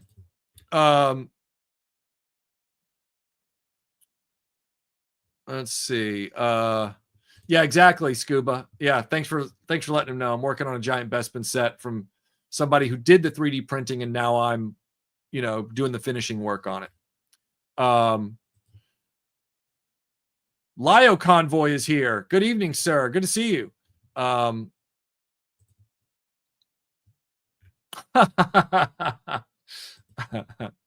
cool. I'm glad. Say hi to Mayumi for me. I'm gonna have to hear Toy Guru's take. Why? That guy's been wrong on everything that he's been spouting for the last 3 years or more. You have reverence for that guy after everything he's been wrong about? Please tell me that's a joke. Because if that's not a joke, then you're kind of you're stepping on your own dick.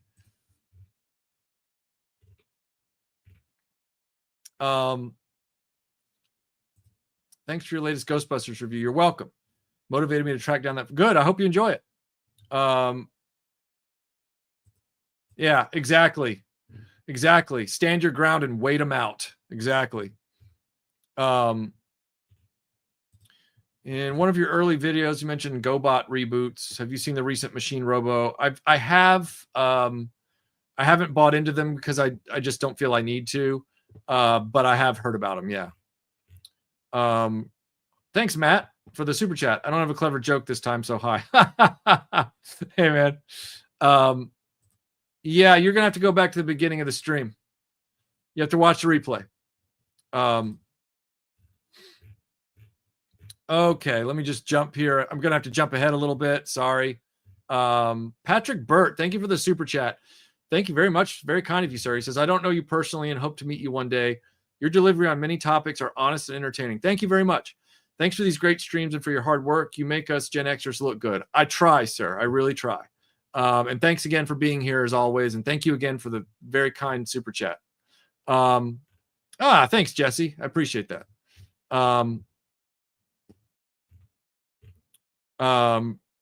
Let's see. There's always somebody that wants it. You can just give it away. I don't know why people want it. They'll never watch it. Let's see. Amazon Japan made me mad due to them canceling the same order like 3 times. The item in question was the Nintendo Super Famicom. Wow. I wonder why they canceled it. Yeah, right? Let's see. I would like to give Scuba Pete an award for an amazing Star Trek reference. Thank you, sir. We need more references like that in live streams. This. Thank you for the super chat. 1993 Exo Squad had okay toys, but an insane animated show that wasn't afraid of any mature subject. Yeah, I would love to finally get a physical copy of that whole show one day. I would love to. Let's see. Snell's World, thank you for the super chat. I gave up on Origins when I couldn't get the Too Bad Origins figures. Isn't doing when based on the Mattel creations not selling out in a few minutes. Yeah, all of those things are legitimate gripes. Yep. It's legitimate gripes for sure. I'm on the same page. Unfortunately. Thanks, Wesley. I appreciate that very much. Thank you so much. Let's see. Apparently, they'll send you stuff you don't buy. Yeah, exactly. Yeah, thank you for saying that, Harvey Pliskin. Thank you for saying that. Yeah, you two, that channel has been so ridiculous with its claims and its predictions. The guy is like the worst Nostradamus of all time. He's like, if you bought Nostradamus off Temu, you would get him. Like, he just makes stuff up. So, you know, you'll click on videos, like, and then people think he's like this authority because he was this former marketing director. It's laughable. Everything that ever happened in that debate, like his audience, they're like some of the there's some of the biggest dimwits I've ever seen because they just follow him like he's the Pied Piper on that piccolo or whatever it is, or that pan flute. And you know, at the time they were like, "Oh, he got you, Michael. He owned you." And literally everything that he asserted that I was wrong about has all been disproven by massive sources in the last, you know, 18 months to 2 years. Like everything beat for beat has been like, Hasbro is now getting sued by some of its stockholders for lying about its poor distribution, which created massive amounts of overstock inventory. I said distribution was in a shambles, and he told me that I didn't know what I was talking about. He said that the toy industry doesn't care about adults in that debate. They very much do care about adults. And that's come out in 2 major stories over the last 2 years where CEOs of toy companies are quoted as saying, yes, adults are more integral than ever. We target adults with our products. They are like the thing that keep the ship afloat when it comes to traditional toys. That was stated. He also said that predatory business practices are a good thing for these companies. And look at what we're talking about tonight with NECA. All right? Like, nobody's happy about this. It's not good for NECA. He's wrong about that too. And then right after that debate, what did he do? He went off and he said that Motu Origins would be canceled and done by April 2023. And he said that he was in the know because why? Because he said that Mattel doesn't own He-Man anymore. Well, what's the date? Oh, it's December 2024. Motu Origins, even though I'm not happy with it, it's still very much alive and very much ongoing. Why people still give this guy any credibility and wait for his take on something is laughable. If you're doing that, you are stepping on your own dick. Flat out.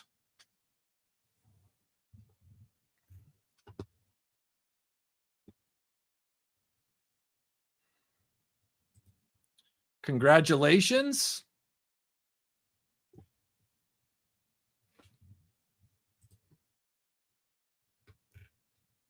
All right. Well, we are.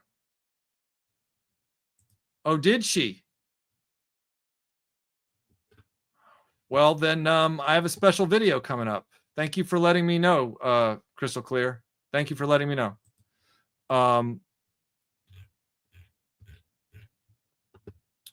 Mark D with a C. Good to see you here, sir. Good to see you. Rumor has it that McFarlane's DC license is expiring in 2025. Would you be interested in DC Comics action figures? Yeah, that'd be really cool. I'd like that.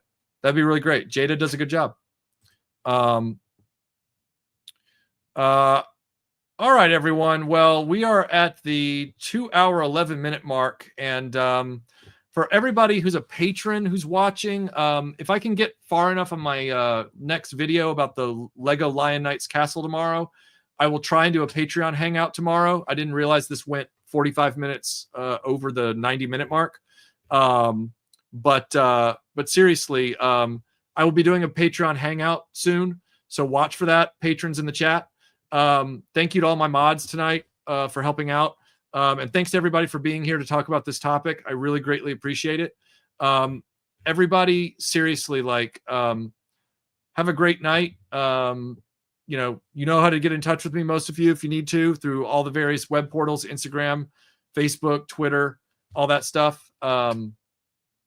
So just keep your eyes on this situation with NECA, because I have a feeling that it's going to be yet another one where people are going to be like, wow, all those people that gave Michael French shit all those years ago, they're kind of being quiet now, aren't they?